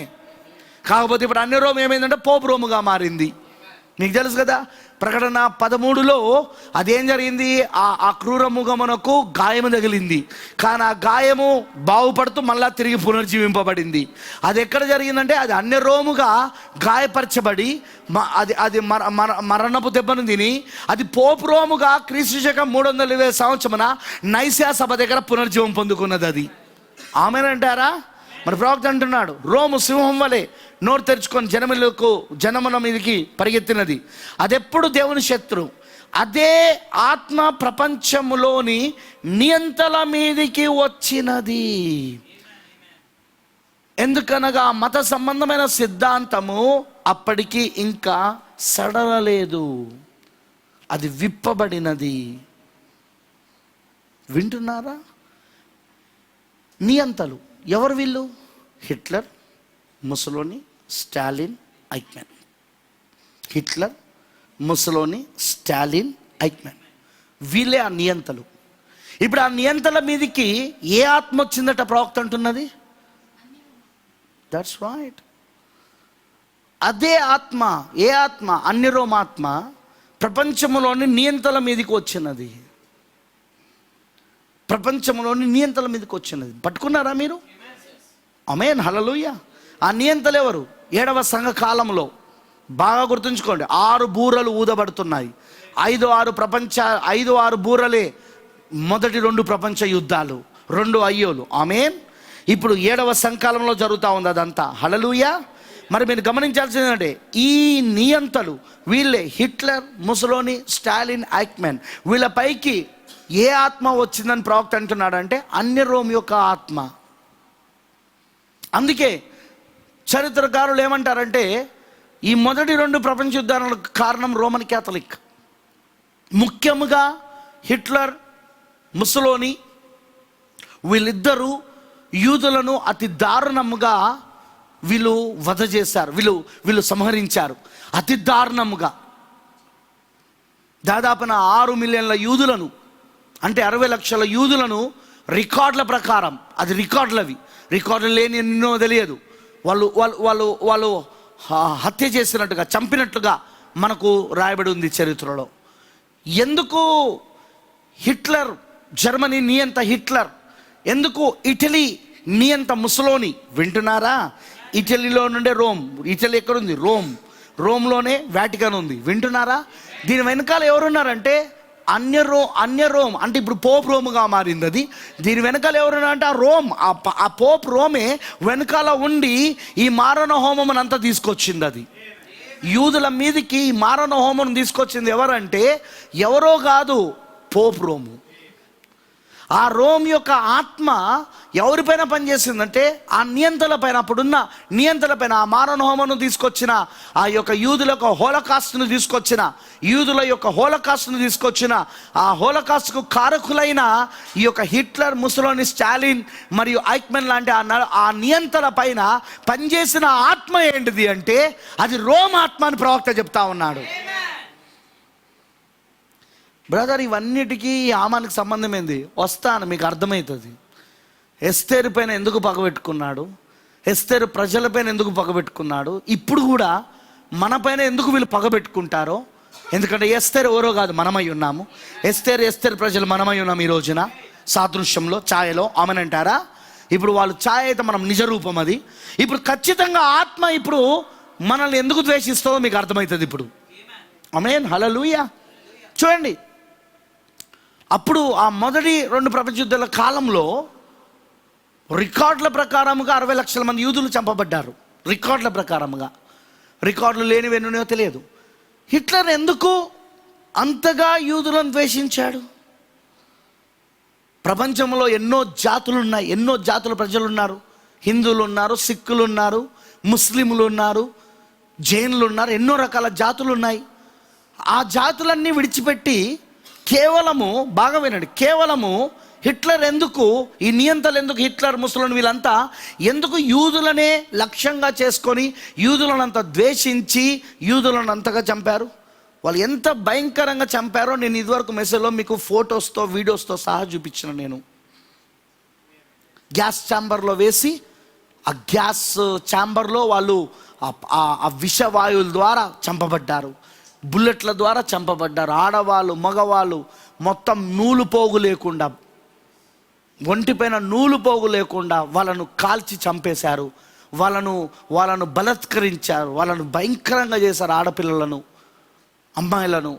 అంతేకాకుండా వాళ్ళను ఎంత భయంకరంగా వాళ్ళను కరువుతో బాధ పెట్టారంటే, అవి ఆ క్యాంపులలో ఏవైతే యూదుల కోసం తయారు చేయబడ్డ క్యాంపులు ఉన్నాయో ఆ క్యాంపులలో వాళ్ళకి భోజనం పెట్టకుండా, నీళ్ళు పెట్టకుండా, వాళ్ళని ఆ నీళ్ళు ఇవ్వకుండా, భోజనం పెట్టకుండా ఉంచడం వలన మొత్తం శరీరంలో ఇక మాంసం లేదు, మొత్తం చర్మం అంతా ఎముకలకు అతుకుపోయిన ఫోటోలు మనకు కనబడతా ఉన్నాయి అక్కడ. పిల్లలు, పెద్దలు, ముసలోళ్ళు, మళ్ళీ బట్టలు లేకుండా. ఎందుకు అంత ద్వేషించాడు? వాయ్? అంత ద్వేషము ఎందుకు హిట్లర్కి వచ్చింది? హిట్లర్ కానీ, ముసలోనికి కానీ, ఈ ఐక్మెన్కి కానీ, ఈ స్టాలిన్ కానీ, వీళ్ళందరికీ ఎందుకు ఆ సమయంలో యూదులను ద్వేషించేది వచ్చింది? ఎందుకంటే ప్రవచనం, ఇట్స్ ఎ ప్రాఫెసీ. వింటున్నారా నేను చెప్పింది? అది ప్రవచనమై ఉన్నది. అది ఆ ప్రవచనం ప్రకారంగా ఇప్పుడు వాళ్ళు ఏం కావాలంటే తిరిగి వాళ్ళ స్వదేశానికి రావాల్సి ఉన్నది. వాళ్ళు తిరిగి వాళ్ళ వాగ్దాన దేశానికి రావాల్సి ఉన్నది. వాళ్ళ వాగ్దాన దేశానికి రావడానికే ఇక్కడ ఇదంతా జరుగుతూ ఉన్నది. ఇక్కడ ప్రపంచవ్యాప్తంగా చెల్లా చెదరైపోయిన యూదులందరూ కూడా, శరణార్థులుగా బతుకుతున్న యూదులందరూ కూడా అందుకే ఆ హింసలు పొందుకుంటా ఉన్నారు అక్కడ. మరి ఆ హింసల ద్వారా వాళ్ళు ఎక్కడికి రావాలంటే వాళ్ళ వాగ్దాన దేశంలోనికి వెళ్ళాలి వాళ్ళు. ఆమేన్, హల్లెలూయా. మీకు అర్థమైందా? ఎప్పుడైనా గుర్తుంచుకోనండి, ఒక ప్రవచనము నెరవేర్పు జరుగుతున్నప్పుడు ఆ ప్రవచనాన్ని నెరవేర్పు చేసే వారి పైన ఆ అభిషేకం పనిచేస్తూ ఉంటుంది. చూడండి, ఇప్పుడు ఏదైతే యూదుల గురించి ప్రవచనం చెప్పబడిందో మత్తయి సువార్త 24వ అధ్యాయంలో ఏమని చెప్పాడు? యేసుక్రీస్తు మత్తయి సువార్త 24లో ఏమని చెప్పాడు? ఆయన 2వ రాకడ కూర్చున్న సూచన గురించి ఏమని చెప్పాడు? ఆయన అంజూరపు చెట్టు మరలా తిరిగి చిగురింపబడుతుంది, అది మరలా తిరిగి ఉజ్జీవింపబడుతుంది. చిగురించబడడం అంటే మళ్ళీ ఉజ్జీవింపబడడం. మరి బైబిల్ అంజూరపు చెట్టు ఎవరు? ఇజ్రాయేలులే ఉన్నారు. అంటే ఇజ్రాయేలు మళ్ళా తిరిగి ఏమవుతారు? వాళ్ళు ఒక దేశముగా పునర్జీవం పొందుకుంటారు వాళ్ళు. ఆమేనంటారా? మరి ఆయన ఏమన్నాడు, ఇప్పుడు అంజూరపు చెట్టుతో పాటు మిగతా చెట్లు కూడా తిరిగి పునర్జీవం పొందుకుంటే అన్నాడు. మీరు గమనించండి, మిగతా అన్య దేశాలలో ఉజ్జీవం మొదలైంది అక్కడ. అదే సమయంలో సువార్త ఉద్యమం జరిగింది. ఇటు అంజూరపు చెట్టు 1946లో తిరిగి జీవింపజేయబడింది. అనగా వాళ్ళు తిరిగి మళ్ళీ వాళ్ళ స్వదేశంలో మొదలైంది. దేవుడు అన్యజనుల కోసము 7వ నక్షత్రాన్ని పంపించాడు ఆయన. లవదిక సంఘకాలపు వర్తమానికుని పంపించాడు ఆయన. ఇప్పుడు పెంతెకోస్తులో ఉద్యమం మొదలైంది ప్రపంచమంతా. గ్లోరీ! పెంతెకోస్తు ఒక ఉద్యమం ప్రపంచమంతా ప్రారంభమైంది విలియం బ్రెన్హామ్ పరిచర్య ద్వారా. అమెరికా సంయుక్త రాష్ట్రాలే కాదు, కెనడా, యూరప్ మరియు ఆఫ్రికా మరియు ఇంకా మధ్య ఆసియా అన్ని దేశాలలో ఈ ఉద్యమం ప్రారంభమైంది విలియం బ్రెన్హామ్ ద్వారా. యేసు చెప్పినట్లుగానే ఇప్పుడు అంజూరపు చెట్టు మాత్రమే కాదు చిగురింపబడింది, ఇప్పుడు మిగతా అన్య చెట్లు కూడా, వేరే చెట్లు కూడా, అన్య జనాంగం చెట్లు కూడా, అవి కూడా తిరిగి ఉద్యమం పడ్డాయి. ఏంటిది ఆ ఉద్యమం అంటే, అదిగో అవి మరలా తిరిగి ఆ పెంతెకోస్తు ఉద్యమంతో మొదలైనవి. అవి ప్రపంచమంతా ఒక్కసారే పెంతెకోస్తు ఉజ్జీవము మొత్తము ప్రపంచమంతా రావడం ప్రారంభమైంది. ప్రపంచమంతా ఊడవడం ప్రారంభమైంది. ఆ పెంతెకోస్తు ఉద్యమం ప్రపంచ దేశాలన్నిటినీ ఊడవడం ప్రారంభించింది 1946లో. వింటున్నారా అని చెప్పింది. ఆమేన్, హల్లెలూయా. అయితే ఎప్పుడైనా గుర్తుంచుకోనండి, ఒక ప్రవచనమును దేవుడు ఇచ్చినప్పుడు ఆ ప్రవచనాన్ని నెరవేర్పు చేయాలంటే ఖచ్చితంగా దానికి సంబంధించిన పాత్రలు ఆ కాలంలో ఉంటారు. ఇదే మత్తయి సువార్తలో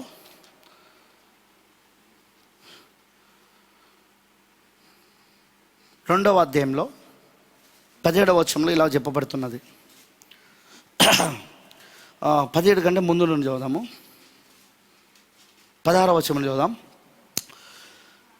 ఆ జ్ఞానులు తన్ను అపహసించిరని హేరోదు గ్రహించి బహు ఆగ్రహము తెచ్చుకొని తాను జ్ఞానుల వలన వివరముగా తెలుసుకున్న కాలమును బట్టి బెత్లెహేములోను దాని సకల ప్రాంతములలోను 2 సంవత్సరములు మొదలుకొని తక్కువ వయసు గల మగ పిల్లలందరినీ వధించెను. అందువలన రామాలో అంగలార్పు వినబడెను, ఏడుపును మహా రోదన ధ్వనియు కలిగెను. రాహేలు తన పిల్లల విషయమై ఏడ్చుచు వారు లేనందున ఓదార్పు పొందనలకు ఉండెను అని ప్రవక్త అయిన ఇర్మియా ద్వారా చెప్పబడిన వాక్యం నెరవేరెను. దిస్ ప్రొఫెసీ, ప్రవచనం, రామాలో అంగలార్పు వినబడెను, ఏడుపును మహారోదనను కలిగెను. రాహేలు తన పిల్లల విషయమై ఏడ్చుచు వారు లేనందున ఓదార్పు పొందనలకు ఉండెను అనే ఈ ప్రవచనం ఏదైతే ఉందో అది ప్రవక్త ఇర్మియా ప్రవచించాడు. ఇప్పుడు ఈ ప్రవచనం ఎప్పుడు నెరవేర్పు జరిగిందంటే మొదటి రాకడలో జరిగింది. యేసుక్రీస్తు జన్మించినప్పుడు మొదటి రాకడలో జరిగింది. ఆ 3 జ్ఞానులు మరి యెరూషలేమునకు వెళ్ళారు. యూదుల రాజుగా పుట్టినవాడు ఎక్కడున్నాడని ఆ రాత్రి వాళ్ళు అడిగారు. ఆ తర్వాత అసలు యూదుల రాజు పుట్టాడన్న సంగతే మేము ఎరగమని వాళ్ళు చెప్పారు. వింటున్నారా? ఆ తర్వాత ఏం జరిగింది?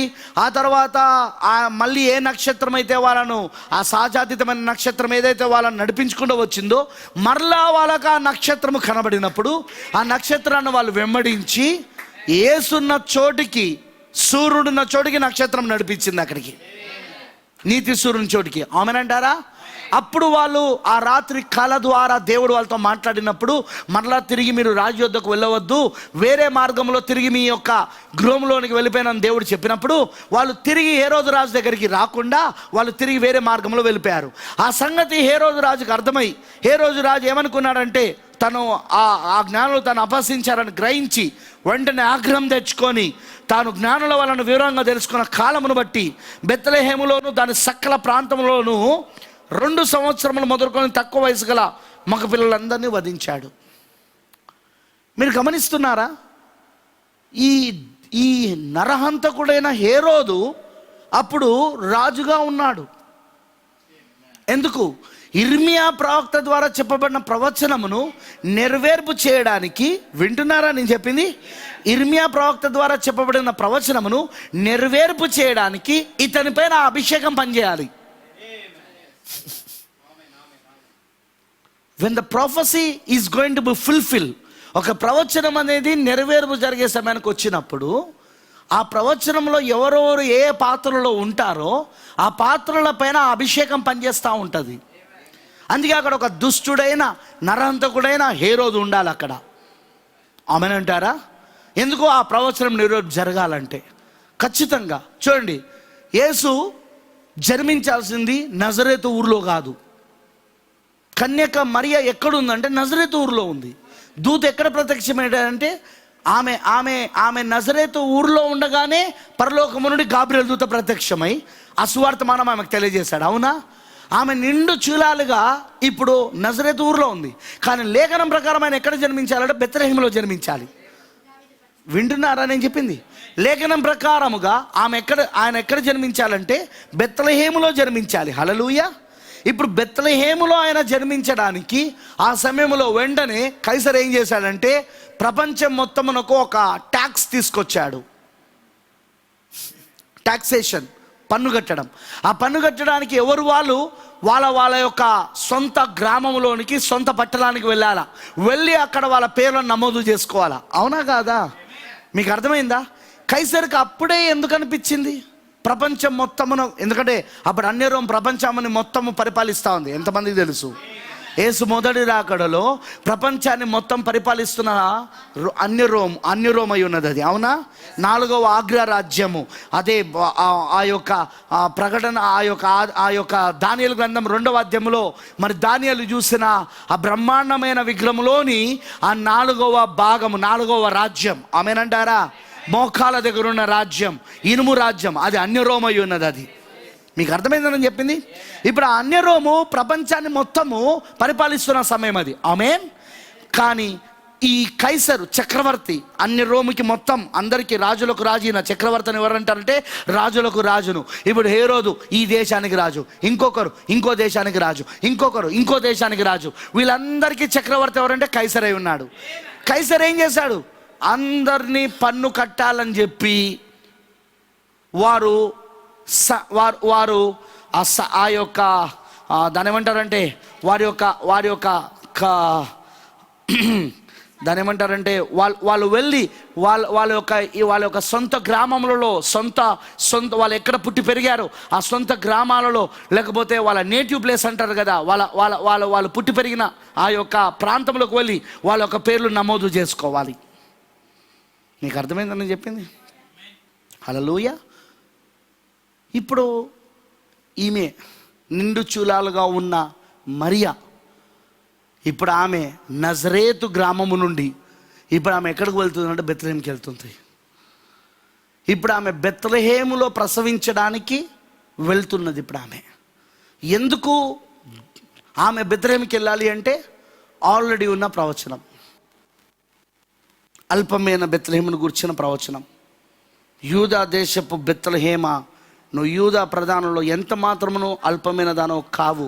ఇశ్రాయేలును నా ప్రజలను పరిపాలించు అధిపతి నీలో నుండి వచ్చును అని ప్రవక్త ద్వారా చెప్పబడినది నెరవేర్పు జరగాలంటే ఇప్పుడు కైసర్ లాంటి చక్రవర్తి అక్కడ ఉండి అదే సమయంలో అతనికి ఏ అభిషేకం పనిచేయాలంటే మొత్తం ప్రపంచమంతా కూడా పన్నును తీసుకురావాలి, టాక్సేషన్ తీసుకురావాలి అనే ఆ ఆత్మతంలో పనిచేసి అతను మీ పేర్లను మీ స్వగ్రామంలో నమోదు చేసుకోమని అతను ఆజ్ఞివ్వాలి. అందుకే ఇప్పుడు బెత్లెహేములో ఉన్న మరి దావీదు పట్టణంలో బెత్లెహేములో ఉన్న యూదా వంశవాళ నుండి వచ్చిన యోసేపు ఇప్పుడు తన భార్యను నిండు చూలాలని ఇప్పుడు నజరేతు ఊరు నుండి ఎక్కడ తీసుకెళ్తున్నాడంటే బెత్లెహేము తీసుకెళ్తా ఉన్నాడు. ఆ తర్వాత ఆయన జన్మించాక అదిగో 2 సంవత్సరాలకు ఆ బెత్లెహేములో 2 సంవత్సరాలకు ఈ ముగ్గురు జ్ఞానులు వస్తున్నారు. ఆ సహజాతీతమైన నక్షత్రాన్ని వెంబడిస్తూ ఈ ముగ్గురు జ్ఞానులు వస్తున్నారు. ఆ తర్వాత ఇర్మియా ప్రవక్త చెప్పిన ప్రవచనం ప్రకారంగా రామాలో అంగలార్పు వినబడును, రాహేలు తన పిల్లల విషయమై ఏడుచును. అవునా లేదా? అది నెరవేర్పు జరగాలంటే ఎవరు ఉండాలి? ఆ సమయంలో దుష్టుడైన నరహంతకుడైన హేరోదు ఉండాలి అక్కడ. మీకు అర్థమైందా? అప్పుడు వెంటనే ఇంకో ప్రవచనం ఉంది అక్కడ. అదేంటిదంటే ఐగుప్తులో నుండి నా కుమారుని పిలిచి తిని అనే ప్రవచనం నెరవేర్పు జరగడానికి ఆ రాత్రి ఆ జ్ఞానులు వెళ్ళిపోయాక యోసేపుకు దేవుడు రాత్రులు కలలో దేవుడు దూత యోసేపుకు ప్రత్యక్షమై, ఈ కుమారుణ్ణి, ఈ తల్లిని, వీరిద్దరిని నీవు ఐగుప్తులోనికి తీసుకెళ్ళు, ఎందుకంటే ఈ కుమారుని యొక్క ప్రాణమును తీయజూడడానికి హేరోదు ప్రయత్నిస్తున్నాడు, రాజు ప్రయత్నిస్తున్నాడు, కాబట్టి వెళ్ళు వెంటనే అని చెప్పినప్పుడు ఈయన వారిని వెంటనే ఐగుప్తుకు తీసుకుపోయి ఐగుప్తులో ఉన్నాడు. ఆ దుష్టుడైన, ఆ నరంతకుడైన రాజైన హేరోదు చనిపోయేదాకా అక్కడే ఉన్నాడు. ఆ తర్వాత చనిపోయాడని తెలుసుకున్నాక మరలా ఆ దూత చెప్పినప్పుడు మరలా తిరిగి నజరేతుకు వస్తా ఉన్నాడు. ఈసారి బెత్లెహేముకు వస్తలేడు, నజరేతుకు వస్తా ఉన్నాడు. వింటున్నారా నేను చెప్పింది? ఎందుకంటే ఆయన నజరేతు వాడని పిలువబడాలి కాబట్టి, ఆయన నజరేతు వాడని పిలువబడడానికి ఇప్పుడు నజరేతుకు తీసుకొస్తా ఉన్నాడు. అంతేకాదు అక్కడ ఇంకో ప్రవచనం కూడా ఉంది. ఏంటిది? ఆ ఐగుప్తులో నుండి నా కుమారుని పిలిచితేనే ప్రవచనం. నేను ఇవన్నీ ఎందుకు చెప్తున్నానంటే, వెన్ ప్రాఫెసీ, ఒక ప్రవచనం అనేది నెరవేర్పు జరిగే సమయానికి వచ్చినప్పుడు సరిగ్గా వారి పాత్రలు వాళ్ళు నెరవేర్పు చేస్తూ ఉంటారు. అక్కడ వారి పాత్రలు వాళ్ళకు తెలియకుండానే వాళ్ళపైన ఆ ప్రవచనం నెరవేర్పు జరుగుటకు కావలసిన అభిషేకాలు పొందుకొని వాళ్ళు ఆ పని చేస్తూ ఉంటారు. అక్కడ హామాను ఎందుకు అనుకోలేదు మొర్దెకాయిని ఒక్కరిని చంపుతా అయిపోతుందని? మీకు అర్థమైందా? మొర్దెకాయ ఒక్కడే కదా ఆయనకు వంగకుండా ఉన్నది, నమస్కరించకుండా ఉన్నది, గౌరవించకుండా ఉన్నది. కానీ మొత్తము యూదులందరినీ మొర్దెకాయ ప్రజలు ఎవరని విచారణ చేస్తే, ఎంక్వైరీ చేస్తే అది యూదులని తెలుస్తుంది. యూదులందరినీ చంపాలని, మొత్తము మారణ హోమమునే తీసుకురావాలని, యూదులనే భూమిపైన లేకుండా చేయాలని. అందులో ఎస్తేరు కూడా ఉంది, ఎందుకంటే ఈమె కూడా యూదురాలు కాబట్టి. ఈమె షూషాను కోటలో ఉన్నా ఈమె క్షేమం లేదు. నేను చూపిస్తాను మీకు. షూషాను కోటలో ఈమె క్షేమంగా ఉండదు.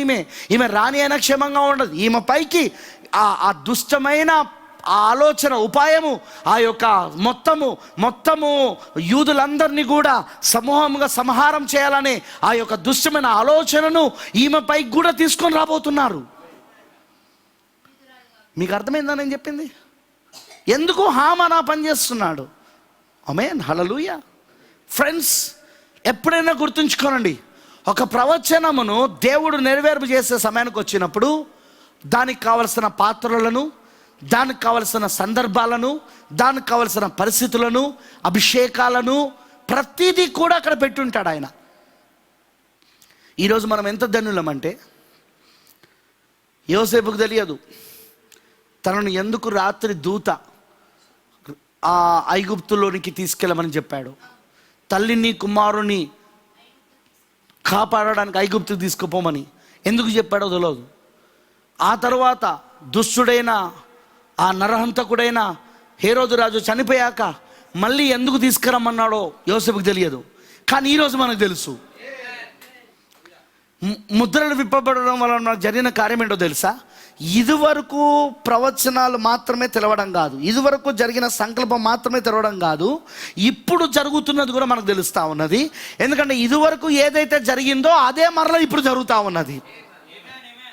అంతేకాకుండా భవిష్యత్తులో కూడా, ఇక ముందు కూడా ఏం జరగబోతున్నదో మనకు అది కూడా తెలియజేయబడతా ఉన్నది. ఓ దేవుడికి మహిమ గాక.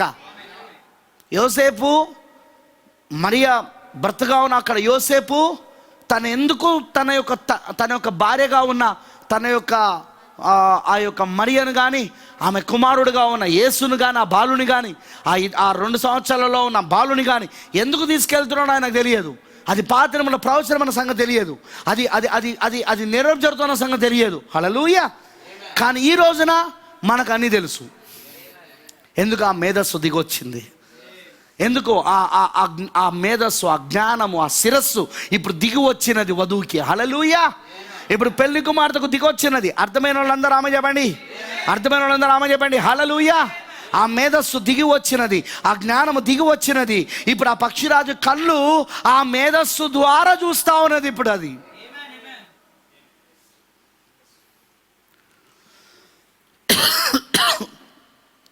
హిట్లర్ తనకు తెలియదు తాను ప్రవచనాన్ని నెరవేర్పు చేస్తున్నాడని. తన పైన పనిచేస్తున్న ఆత్మ అది రోమ్ ఆత్మ అని తెలియదు. తాను అనుకుంటున్నాడు, తాను ద్వేషిస్తున్నాను అనుకుంటున్నాడు, తాను చంపుతున్నాను అనుకుంటున్నాడు. కానీ తెర వెనకాల ఉండి చేస్తున్నది ఎవరు అంటే, ఆ వెనకాల ఉండి మొత్తం నడిపిస్తున్నది ఎవరంటే రోమ్. మీకు అర్థమైందని నేను చెప్పింది? వెనకాల ఉండి చూడండి, ప్రవక్త బ్రెన్హామ్ గారు 1933లో 7 దర్శనాలు చూశాడు ఆయన. ప్రపంచంలో జరగబోయే 7 దర్శనాలు. అందులో 6వ దర్శనం, అమెరికా ఒక క్రూరమైన స్త్రీ చేత పరిపాలించబడుతుందని. మరి అది రోమన్ క్యాథలిక్ అయి ఉండొచ్చు అని అన్నాడు ఆయన. 1960లో అది నెరవేర్పు జరిగింది. అది జాన్ ఎఫ్ కెనడీ ఎప్పుడైతే మరి రోమన్ క్యాథలిక్ వ్యక్తిగా ఉన్న ఆయన రోమన్ క్యాథలిక్ ఓట్ల ద్వారా ఎప్పుడైతే మొట్టమొదటిసారిగా అప్పుడున్న అమెరికా దేశపు ఒక చరిత్రలోనే 1960లో అమెరికా దేశపు చరిత్రలోనే మొట్టమొదటి వ్యక్తి John F Kennedy Roman Catholic ఒక ఓట్ల ద్వారా తాను ప్రెసిడెంట్ అయ్యాడు. రోమన్ క్యాథలిక్ వ్యక్తి. వింటున్నారా? అప్పటి నుండి 1960 నుండి 2020 వరకు ఇప్పటికీ ఆ దేశము ఆ రోమన్ క్యాథలిక్ యొక్క చేతిలోనే ఉండి నడిపించబడతా ఉన్నది. అక్రూరమైన స్త్రీ చేతిలోనే ఉండి నడిపించబడతా ఉన్నది. తెర వెనకాల ఉండి నడిపించబడతా ఉన్నది ఇప్పుడు అది. అందుకే 1960లో ఎప్పుడైతే జాన్ ఎఫ్ కెనడీని అమెరికా ప్రెసిడెంట్గా ఎన్నుకున్నారో అప్పుడు దేవుడు ఆయనకు ప్రవక్త బ్రెన్హామ్ గారికి ముద్రలు తెరవడం మొదలుపెట్టాడు. మీకు అర్థమైందని చెప్పింది? దేవుడు ఆయనకు ప్రకటన గ్రంథం తెరవడం మొదలుపెట్టాడు. దేవుడు ఆయనకు ప్రకటన గ్రంథంలో ఉన్న విషయాలను బయలుపరచడం మొదలుపెట్టాడు ఆయనకు. హల్లెలూయా. ఎందుకంటే ఇప్పుడు ఆ ప్రకటన 13లో ఉన్న ఆ 2 క్రూర మృగాలు ప్రపంచాన్ని పరిపాలించుటకు ఇక సిద్ధమవుతున్నాయని అర్థమైపోయింది. ఆమేన్, హల్లెలూయా. రోము మరియు అమెరికా ఈ 2 కలిసి ప్రపంచాన్ని పరిపాలించడం సిద్ధంగా ఉన్నది. ఇప్పటికే ప్రపంచం యొక్క ధనమంతా ఎవరి చేతిలో ఉన్నదంటే రోమ్ చేతిలో ఉంది. రోమన్ క్యాథలిక్ సంఘం రోమ్ చేతిలో ఉంది, పోప్ రోమ్ చేతిలో. ఎందుకంటే ప్రవక్త అన్నాడు కదా, ఈ యొక్క అమెరికా దేశం యొక్క మొత్తము ఆర్థిక వ్యవస్థ అంతా కుప్పకూలిపోయింది. అది ఎప్పుడో ఆర్థిక సంక్షోభంలోకి నెట్టుకుపోయింది. కేవలం అప్పులతో బతుకుతున్నది. కానీ ఇప్పుడు ఇంకా అమెరికా అంత శక్తివంతమైన దేశముగా, ఆర్థిక పరంగా అంత అప్పులతో ఉన్నా కూడా ఇంకా ఎందుకు అది నెంబర్ 1 దేశంగా, ఎందుకు ఆ మొదటి స్థానం దేశంగా ఉన్నది అంటే వెనకాల రోమ్. మీకు అర్థమవుతుందా? వెనకాల ఎవరు ఉన్నారంటే రోమ్ ఉన్నది. ఎందుకంటే ప్రపంచ ధనం అంతా ఎవరి చేతిలో ఉన్నదంటే రోమ్ చేతిలో ఉంది. అందుకే రోమ్ మొత్తము తను కంట్రోల్లో పెట్టుకొని ఉన్నది. ఇప్పుడు ప్రవక్త చెప్పినట్టుగా ఇప్పుడు రోమ్ తెర వెనకాల, అమెరికాకు తెర వెనకాల ఉండి ప్రపంచాన్ని మొత్తము పరిపాలిస్తూ ఉన్నది. మొత్తము ప్రపంచ ఆర్థిక వ్యవస్థను పరిపాలిస్తూ ఉన్నది. ఎందుకంటే మనందరికీ తెలుసు కదా, ప్రపంచం ఒక షేర్ మార్కెట్ ఎక్కడుందంటే అది అమెరికాలో ఉంది. అవునా కాదా? వాల్ స్ట్రీట్ ఎవరి చేతిలో ఉన్నదన్నాడు? అమెరికాలోని వాల్ స్ట్రీట్ ఎవరి చేతిలో ఉన్నదన్నాడు? అమెరికాలోని వాల్ స్ట్రీట్ అది రోమ్ చేతిలో ఉన్నదన్నాడు. అందులో ఉన్న పెట్టుబడులందరి కూడా వాళ్ళందరూ రోమన్ క్యాథలిక్ సంబంధించిన వాళ్ళు. ఆ బిజినెస్ మ్యాన్స్ అంతా, వాళ్ళకి అంత డబ్బు ఎక్కడి నుండి వస్తూ ఉన్నదంటే రోమ్ సప్లై చేస్తూ ఉన్నది. వాళ్ళు ఏం చేస్తూ ఉన్నారంటే మొత్తం ప్రపంచం యొక్క ఆర్థిక వ్యవస్థనే వాళ్ళ చేతిలో పెట్టుకొని ఉన్నారు. అమెరికా యొక్క ఆర్థిక వ్యవస్థను, ప్రపంచం యొక్క ఆర్థిక వ్యవస్థను. ఎలా అంటే తెర ముందు నుండి కాదు, తెర వెనకాల ఉండి. ప్రియమైన దేవుని పిల్లలారా, నేను ఎందుకు ఈ విషయాలన్నీ మాట్లాడుతున్నానంటే ప్రవక్త చెప్పాడు. ఒకటి గుర్తుంచుకోండి, వర్తమానం అంటే నేను దేవుని ప్రేమిస్తున్నాను, ఐ లవ్ జీసస్, నేను యేసు అంటే నాకు చాలా ఇష్టము, ఆయన నేను ప్రేమిస్తూ ఉన్నాను, అంతేగా నేను ఆయన ప్రేమిస్తున్నాను, ఆయన నన్ను ప్రేమిస్తూ ఉన్నాడు, నేను మార్మన్స్ పొందినా, నేను యేసుకు సమల బాప్సం తీసుకున్నా, నేను ఇక చర్చ్కు వెళ్తున్నా, నేను ప్రభురాత్రి భోజనం తీసుకుంటున్నా, నేను కానుకలు దశమోభాలు ఇస్తున్నా. అది కాదు, అది మాత్రమే కాదు. అవన్నీ చిన్న చిన్న విషయాలు, అవన్నీ ప్రాథమిక విషయాలు అవి. ఈ వర్తమానం అంటే మొత్తం ప్రవక్త చెప్పినట్టు ఇటు మతము, అటు రాజకీయములు, ఇటు ఆర్థిక వ్యవస్థలు, ఇటు మొత్తం ప్రపంచ దేశాలపైన పనిచేస్తున్న ఆత్మలు, అభిషేకాలు, అదే సమయంలో అక్కడ 4 గుర్రములు ఏ విధంగా పనిచేసుకుంటూ వస్తున్నాయి, ఆ 4 గుర్రముల పైన స్వారీ చేయవాడు ఏ విధంగా వాడు స్వారీ చేసుకుంటూ వస్తున్నాడు. ఇవన్నీ కూడా బైబిల్లో ఉన్న విషయాలు, దాగున్న విషయాలు. వాటిని బయలుపరచడానికి దేవుడు ప్రవక్తను పంపాడు. నేను పోయిన వారం మొన్న చెప్పినట్టు ఎందుకు అంతగా ఈ వర్తమానాన్ని ఇప్పుడు ప్రపంచం ద్వేషిస్తుంది, ఇంకా ద్వేషిస్తుంది. ఎందుకు ఈ మత సంస్థలు, ఈ సంఘ శాఖలు, ఈ యొక్క సంస్థాగత సంఘాలు, డినామినేషన్స్ ఎందుకు దీన్ని ద్వేషిస్తున్నాయి? ఎందుకు ఇప్పుడు ప్రపంచ దేశాలు ద్వేషిస్తున్నాయి? అందరు ఎందుకు ద్వేషిస్తున్నారు? ఎందుకంటే ఇందులో దేవుడు మొత్తం వాళ్ళను పూర్తిగా ఎక్స్పోజ్ చేశాడు, బట్టబయలు చేసేసాడు. ఈ వర్తమానం ఏం చేసిందంటే వధువుకి మొత్తము బట్టబయలు చేసేసింది. హామాను యొక్క ప్రణాళికను, మరణ హోమమును, వాని దుష్టమైన ఉపాయమును ఎలాగైతే ఎస్తేరుకి మొర్దెకాయ్ తెలియజేశాడో అలా అన్నమాట. ఇప్పుడు ఈ ఎస్తేరుకి మన కాలపు మొర్దెకాయ్ మొత్తం తెలియజేసేసాడు. అందుకే వీళ్ళ దుష్టమైన ప్రణాళికలు మనకు అర్థమైనాయి. కాబట్టి వీళ్ళు ఏ ప్రవచనంలో ఉన్నారు, వీళ్ళలో ఏ అభిషేకాలు పనిచేస్తున్నాయి, వీళ్ళు ఏ పాత్రలో ఉన్నారు, ఇప్పుడు వీళ్ళు ఏం చేస్తున్నారు అనేది మొత్తం మొత్తం బట్టబయలు చేశారు. కాబట్టి అందుకే ఈ రోజున ఈ వర్తమానాన్ని కానీ, ఈ వర్తమానాన్ని చెప్పిన మన మొర్దెకాయని కానీ, ఈ వర్తమానాన్ని నమ్మిన మొర్దెకాయ ద్వారా వచ్చిన ఈ వర్తమానాన్ని నమ్మిన ఎస్తేర్ని కానీ ఈరోజు అందుకే అంతగా ద్వేషిస్తూ ఉన్నారు. That's true. కారణం అదే. Because Satan is exposing. సాతానుడు పూర్తిగా బట్టబయలు అవుతున్నాడు. వాడు ఏదైతే ఇప్పటి వరకు రహస్యంగా ఉండి జరిగించుకుంటూ వస్తున్నాడో ఎవరికైనా తెలుసా? ఇక్కడ ప్రవక్త బూరల పండుగలో 182 పారాగ్రాఫ్లో ఆ హిట్లర్ పైన, ముసోలిని పైన, స్టాలిన్ పైన, ఐక్మెన్ పైన పనిచేసిన ఆత్మ, అది యూదుల శత్రు ఆత్మ, అది మొదటి నుండి అన్ని రోమై ఉన్నది, ఇప్పుడు వాళ్ళపైన అదే పనిచేసింది అన్న సంగతి ఎవరికైనా తెలుసా? తెలియదు. అందరు అనుకున్నారు జర్మనీ నియంత హిట్లర్ యూదులను ద్వేషించాడు, ఇటలీ నియంత ముసోలిని యూదులను ద్వేషించాడు, అలానే ఐక్మెన్, స్టాలిన్లు కూడా యూదులను ద్వేషించారు, చంపారు, అంతే. కానీ తెర వెనకాల ఉండి ఎవరు జరిగిస్తున్నారు, ఎవరు దాన్ని జరిగించుకుంటూ వస్తున్నారు అనేది ముద్రలు తెరబడేదాకా, దేవుడు ఆ ముద్రలను తెరిచేదాకా, ఆ రహస్యాలను బయటపడేదాకా అది ఎవరికి తెలియదు. అది ఇప్పుడు అదే ఆత్మ, అదే మారణ హోమను తీసుకొచ్చిన ఆత్మ, యూదుల పైకి మారణ హోమమును తీసుకొచ్చిన ఆత్మ, అదే ఆత్మ ఇప్పుడు మళ్ళీ అదే రూమ్ ఆత్మ, అదే రోమన్ క్యాథలిక్ యొక్క ఆత్మ మళ్ళీ ఇప్పుడు వధువు పైకి కూడా, ఎస్తేరు పైకి కూడా, అక్కడ సాదృశ్యంలో ఎస్తేరు ప్రజల పైకి, అలానే ఇప్పుడు కూడా వధువు పైకి కూడా అదే ఆత్మ మారణ హోమను తీసుకొస్తున్నది. That is the plan of God. అది దేవుని ప్రణాళిక. అది మరి ప్రవక్త చెప్పినట్టు ఈ నియంత్రణ పైన పనిచేస్తున్న ఆత్మ ఏదైతే ఉందో, ఈ నియంత్రణ పైన పనిచేస్తున్న యొక్క స్పిరిట్ ఆత్మ ఏదైతే ఉందో, అది అన్య రోమ ఆత్మ అని మనకు అర్థమైంది కానీ నేను చెప్పింది అర్థమైన వాళ్ళందరూ రామ చెప్పండి.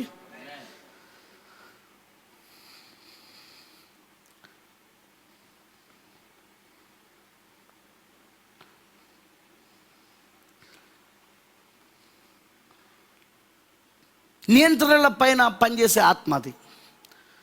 ఈ ఆత్మ ఆ రోజు యూదులను ద్వేషించింది. అబ్రహాం యొక్క ప్రకృతి సంబంధమైన వాగ్దాన కుమారుడైన ఇసాకులో నుండి వచ్చిన ప్రకృతి సంబంధమైన ఇజ్రాయేలులను, అబ్రహాము సంతానాన్ని ద్వేషించింది, మారణ హోమను ప్రకటించింది. చరిత్రలో మనం చూస్తే అవునంటారా, మొదటి రాకడలో కానీ, మొదటి రాకడ తర్వాత కానీ, క్రీస్తు 70లో కానీ, ఆ తర్వాత 2 ప్రపంచ యుద్ధాల సమయంలో కానీ, ఈ 7వ సంకాలంలో, ఈ లవోదిక సంకాలంలో 2 ప్రపంచ యుద్ధాల సమయంలో కానీ అదే ఆత్మ ఈ నియంత్రణపైన కూడా పనిచేసి తెర వెనకాల ఈ రోమన్ క్యాథలిక్ ఉండి ఇదంతా చేసుకుంటూ వచ్చింది. ఇప్పుడు అదే ఆత్మ వధువుకి, ఎందుకంటే అబ్రహాం యొక్క రాజసంతానముగా ఉన్న, క్రీస్తు ద్వారా రాజసంతానముగా ఉన్న ఇప్పుడు ఆత్మీయ ఇజ్రాయెలైన వధువుపై కూడా ఇప్పుడు అదే ఆత్మ వ్యతిరేకముగా మారణ హోమను తీసుకురాబోతా ఉన్నది. ఎస్తేరు కథలో ఏదైతే సాదృశ్యంగా అక్కడ చెప్పబడిందో అదే ఇప్పుడు జరుగుతూ ఉన్నది ఇక్కడ నిజ రూపంలో. That is you have to understand. అది నువ్వు అర్థం చేసుకోవాలి, అది నువ్వు అర్థం చేసుకోవాలి. మరి ప్రవక్త చెప్పినట్టు ఈరోజు వాడు ఏం చేస్తున్నాడు అంటే, వాట్ హ్యాస్ ఇట్ డన్, అది ఏం చేసినది మంచిది, అది ఏం చేసినది. అతడు తంత్రములతో మరి పొగుడుచు వచ్చినని ఆయన చెప్పాను. ఇన్ ద కన్నింగ్నెస్ యాజ్ ఈ సెడ్. కన్నింగ్నెస్ అంటే కుయుక్తితో. నేను ఒక ప్రవచనం చూపిస్తాను ఇప్పుడు. ఇది ప్రవక్త ప్రవచనం గురించి మాట్లాడుతున్నాడు. తెస్సలోనికి రాసిన పత్రిక,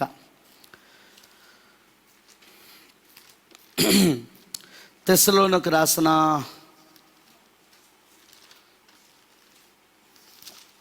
పత్రిక, 2వ పత్రిక 2వ అధ్యాయము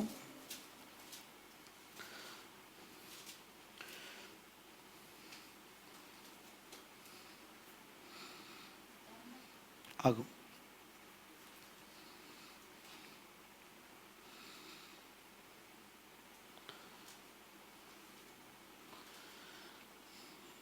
వాడు ఏం చేస్తాడు ఇక్కడ మీరు చూడండి.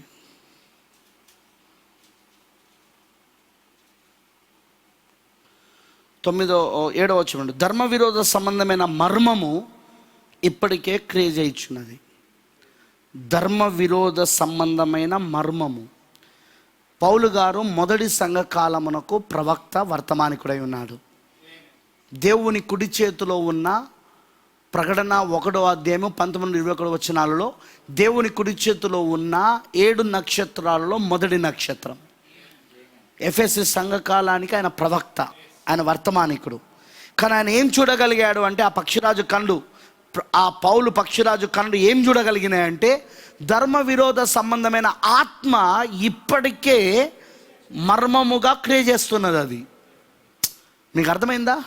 ఎవడి ధర్మ విరోధి? ధర్మ విరోధే క్రీస్తు విరోధి. మీకు అర్థమైందని నేను చెప్పింది.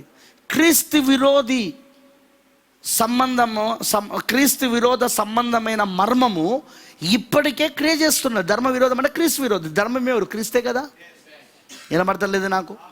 యేసుక్రీస్తే కదా, ఆయనే కదా ధర్మం అనేది, న్యాయం అనేది, సత్యం అనేది. నేను సత్యమును, జీవమును మరియు మార్గమును అని చెప్పాడా లేదా? నేనే మార్గమును, సత్యమును, జీవమును.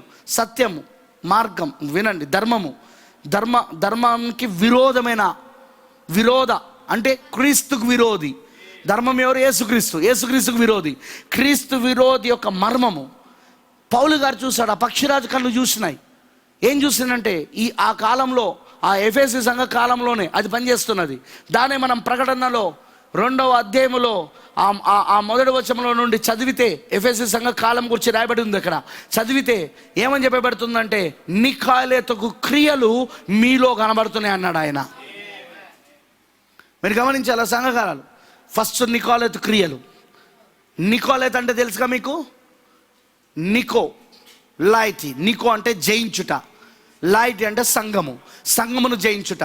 మొదటి గుర్రము పైన వాడు జయించుకుంటా బయలుదేరాడు. వాడు ఆ మొదటి గుర్రము పైన, తెల్లని గుర్రం పైన, వాడు తెల్లని గుర్రం పైన కూర్చోవడం వలన అందరూ వాడిని క్రీస్తు అనుకున్నారు. వింటున్నారా? వాడు జయించడం వలన అందరూ జయించేవాడు క్రీస్తే కదా, క్రీస్తు అనుకున్నాడు. కానీ వాడు జయిస్తున్నది సంఘాన్ని. ఎలా? మతం అనే ముసుగు ద్వారా ఆ మొదటి సంఘకాలంలో వాడు జయించుకుంటూ వస్తున్నాడు, క్రీస్తు విరోధి. అదే నికాయలేతు క్రియలుగా కనబడతా ఉన్నది ఇప్పుడు అక్కడ. ఆమేనంటారా? మొదటిగా అది క్రియలుగా ప్రారంభమైంది. క్రియల తర్వాత సంఘకాలాల్లో అది బోధ అయింది. 7 సంఘకాలాలు చదవండి. అది బోధ అయింది. బోధ సిద్ధాంతమైంది. సిద్ధాంతానికి మరి ఇప్పుడు క్రియల తర్వాత అది సిద్ధాంతము ఆత్మగా మారింది. ఆత్మ నుండి అది సిద్ధాంతమైంది. వింటున్నారా? మరి ఇప్పుడు ఆత్మకి ఎవరు కూడా కిరీటం పెట్టలేరు. కాబట్టి క్రీస్తు విరోధికి ఇప్పుడు కిరీటం పెట్టాలంటే వాడు ఇప్పుడు ఒక మనిషి కావాలి. అందుకే ఇప్పుడు వాడు ఏమయ్యాడంటే ఒక మానవుడయ్యాడు. అదే పోప్ అయ్యాడు. నికాయలేతు క్రియలు, బోధ, ఆత్మ, ఇప్పుడు ఒక మనిషి, మానవుడు పోప్ అయ్యాడు. ఆ పోప్కే ఈ కిరీటం పెట్టబడింది. వింటున్నారా నేను చెప్పింది? కిరీటం పెట్టబడింది వాడికి. హల్లెలూయా. ముక్కోనపు కిరీటం గురించి చెప్పాను, గుర్తుందిగా మీకు? ముక్కోనపు కిరీటం దేని సూచిస్తుందో వాళ్ళ గ్రంథాలలోనే రాయబడి ఉన్నది. ముక్కోనపు కిరీటం పోపు యొక్క తలపైన ఉన్నది. వింటున్నారా? మరి ఆ ముక్కోనపు కిరీటం పెట్టబడింది. ఆ తర్వాత వాడు ప్రకటన 13లో వాడు మృగమవుతా ఉన్నాడు. ఇప్పుడు వాడు మృగమవుతా ఉన్నాడు. ఇప్పుడు మనుషుల నుండి వాడు ఏమవుతున్నాడంటే మృగమవుతా ఉన్నాడు. మృగం అంటే శక్తి, దేశం. హల్లెలూయా. మీకు అర్థమైందని చెప్పింది. ఇప్పుడు మీరు గమనించాల్సిన విషయం ఏంటంటే ఈ ధర్మ విరోధి, క్రీస్తు విరోధి సంబంధమైన మర్మము ఇప్పటికే క్రియ చేయుచున్నది అని పౌలు రాస్తున్నాడు. It started in the first church age. మొదటి సంఘ కాలం. ఇది బాగుంటుంది, వినండి అందరూ. మొదటి సంఘ కాలం విత్తనమును నాటే కాలం. ఆయన మొదటి రాకడలో మనిషి కుమారుడిగా ఆయన వచ్చినప్పుడు, ఆయన మనిషి కుమారుడిగా వచ్చినప్పుడు ఆయన ఏ ఉపమానం చెప్పాడు? ఆయన చెప్పిన ఉపమానం ఏంటిది? విత్తనములు నాటే ఉపమానం. మరి ఆ తెల్లని వస్త్రములు వేసుకొని మనిషి కుమారుడిగా ఆయన విత్తనాలు నాటాడు పగటి వేళలో. రాత్రి వేళలో అపవాది వచ్చి ఏం చేశాడు? ఆ విత్తనముల మధ్యలో వాడు భేదమైన విత్తనములను నాటాడు. వాడు ఈయన గోధుమలను నాటితే, మనిషి కుమారుడు గోధుమలు నాటితే, వాడు వచ్చి ఏం చేశాడు? గురుగులను నాటాడు. అవునా? ఆ తర్వాత ఈ రెండు పెరిగినప్పుడు ఈ రెండింటిని చూసి ఈ గురుగులు ఎక్కడి నుండి వచ్చినవని ఆయన అడిగినప్పుడు ఇది శత్రువు అపవాది చేశాడని ఆయన చెప్పి, అయితే వాటిని పెరికివేయాలంటే వద్దు రెండింటిని ఎదగనివ్వు, కోత కాలమున వాటిని వేరు చేస్తానన్నాడు ఆయన. మరి 7వ సంకాలం ఏంటి? కోతకాలమేనా? వింటున్నారా? మొదటి సంఘ కాలము, ఆ మొదటి రాకడ, అది విత్తనము నాటే కాలం. అది మరి 7వ సంఘకాలము ఇది కోతకాలమై ఉన్నది. అందుకే ఇప్పుడు గోధుమలు పెరిగాయి, గురుగులు పెరిగాయి. వింటున్నారా? అందుకే ఇప్పుడు గోధుమలు పెరిగాయి, గురుగులు పెరిగాయి. హల్లెలూయా. ఇది కోతకాల సమయం. ఇది హల్లెలూయా. మరి ఈ కోతకాల సమయంలో గోధుమల నుండి ఆయన గురుగులను వేరు చేస్తా ఉన్నాడు ఈ రోజున. మరి గోధుమలు ఎవరంటే వాక్య యొక్క వధువు అయి ఉన్నది ఆమె. గోధుమ ఎవరంటే వాక్య వధువు. గురుగులు ఎవరంటే సంఘ శాఖలు, సంస్థలు, సంఘ శాఖలు, సంస్థాగత సంఘాలు. హల్లెలూయా. ఈ సంస్థాగత సంఘాలు ఏవైతున్నాయో వాటి నుండి దేవుడు ఏం చేస్తా ఉన్నాడు? ఇప్పుడు వేరు చేస్తా ఉన్నాడు ఆయన. గోధుమలు మరి గురుగులు ఇప్పుడు ఈ రెండు వేరైపోయినాయి. హల్లెలూయా. మరి మీరు గమనించాల్సిన విషయం ఏంటిదంటే, ప్రియమైన దేవుని పిల్లలారా, ఇక్కడ మీరు గమనించాల్సిన విషయం ఏంటిదంటే ఈ క్రీస్తు విరోధి ఆత్మ ఫస్ట్ ప్రారంభంలో విత్తనం రూపంలో ప్రారంభమైంది, మర్మముగా ప్రారంభమైంది విత్తనం రూపంలో. కానీ 7వ సంఘ కాలానికి వచ్చినప్పుడు ఇప్పుడు అది విత్తనం రూపంలో లేదు, అది పరిపూర్ణమైన రూపంలోనికి వచ్చేసింది. ఇప్పుడు అది ఒక మనిషిని మనం చూస్తూ ఉన్నాం. క్రీస్తు విరోధి ఎవరో కాదు, ఇప్పుడు ఒక మనిషిని మనం చూస్తూ ఉన్నాం. అదే పోపను మనం చూస్తూ ఉన్నాం. ఆ పోపే ఇప్పుడు త్వరలో మృగముగా మారి ప్రపంచాన్ని మొత్తం పరిపాలిస్తాడని మనం చూస్తూ ఉన్నాం. అవునంటారా? మరి పౌలు అంటున్నాడు ధర్మ విరోధ సంబంధమైన మర్మం ఇప్పటికే క్రియ చేయుచున్నది, కానీ ఇదివరకు అడ్డగించుచున్నవాడు మధ్య నుండి తీసివేయడకు వారికి అడ్డగించును. అడ్డగిస్తున్నది ఎవరంటే పరిశుద్ధాత్మ, హోలీ గోస్ట్. అడ్డగిస్తున్నది ఎవరంటే వధువు, పెళ్లి కుమార్తె. వాడిని అడ్డగించేది, వాడిని పూర్తిగా రంగంపైకి రాకుండా చేస్తున్నది ఇప్పుడు ఎవరంటే పూర్తిగా వాడిని వాని అవతారంలోనికి వాని అసలైన ఆ మృగం యొక్క అవతారంలోనికి రాకుండా అడ్డుపడుతున్నది ఎవరంటే పరిశుద్ధాత్మ, పెళ్లి కుమార్తె. వింటున్నారా? ఈ అడ్డగిస్తున్న ఈ పరిశుద్ధాత్మ పెళ్లి కుమార్తె తీసివేయబడినప్పుడు అప్పుడు బాగా వింటున్నారా అందరూ? అప్పుడు మీరేం చూస్తారంటే వాడు పూర్తి అవతారం మనం చూస్తాం మనం అక్కడ. కానీ మనం ఇక్కడ ఉన్నాము అది చూడడానికి, ఎందుకంటే వాని పరిపాలన కింద వధువుని దేవుడు పెట్టాడు. హల్లెలూయా. దేవుడు ఎప్పుడు కూడా తన రాణిని తన పరిపాలన కింద పెట్టుకుంటాడు. ఆయన ఆమెను ఏలేది తన రాజు వెళ్తాడు, దుష్టుడైన అపవాది కాదు. ఆమెను ఏలేది. హల్లెలూయా. ఆమెనంటారా?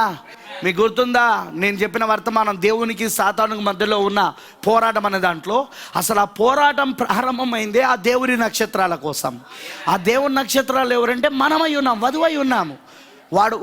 వాడు ఉద్దేశం ఏంటిది? వాడు ఎలాగైనా సరే వాని సింహాసనాన్ని ఆ నక్షత్రాలకు పైగా వేసుకోవాలనేదే వాని ఉద్దేశం. అవునా కాదా? వాని కోరిక అదే, హల్లెలూయా, వాడి లక్ష్యం అదే. కానీ దేవుడు ఎన్నడూ కూడా వాని కాళ్ళ క్రింద ఈ నక్షత్రాలను పెట్టలేదు, కానీ ఈ నక్షత్రాల కాళ్ళ కింద వాని పెట్టాడు. దేవుడికి మహిమ కలుగును గాక.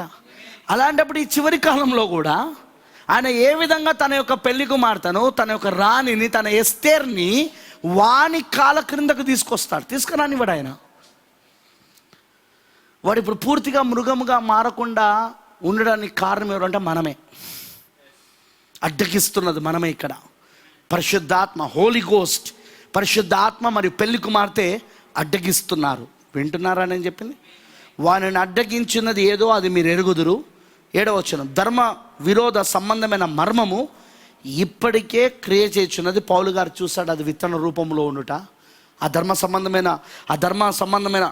విరోధి సంబంధమైన ఆత్మ ఇప్పటికే అది మర్మముగా పనిచేయడం విత్తన రూపంలో చూశాడు.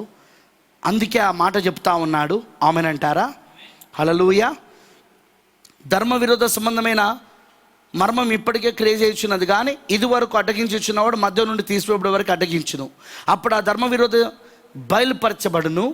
ప్రభు అయిన యేసు తన నోటి ఊపిరి చేత వారిని సంహరించి తన ఆగమన ప్రకాశం చేత నాశనం చేయును. నశించుచున్న వారు తాము రక్షించబడుటకై సత్య విషయమైన ప్రేమను అవలంబింపకపోయిరు గనుక, బాగా వినండి, అవలంబింపకపోయిరు గనుక వాని రాక అబద్ధ విషయమైన సమస్త బలముతోనూ నానా విధములైన సూచక్రియలతోనూ మాత్కార్యములతోనూ దుర్నీతిని పుట్టించు సమస్త మోసముతోనూ నశించుచున్న వారిలో సాతాను కనపరచు బలమును అనుసరించి ఉండును. బాగా వినండి, దుర్నీతిని పుట్టించు సమస్త మోసముతోనూ. వాని రాక ఎలా ఉంటుందట అంటే, వాడు ఎలా వస్తాడట అంటే అబద్ధ విషయమైన సమస్త బలముతోనూ నానా విధములైన సూచక్రియలతోనూ. ఇది ఇక్కడే ఉంచి ఒక్కసారి నాతో పాటు ప్రకటన 13కి రండి. ప్రకటన 13, 2 మృగాలు కనబడుతున్నాయి.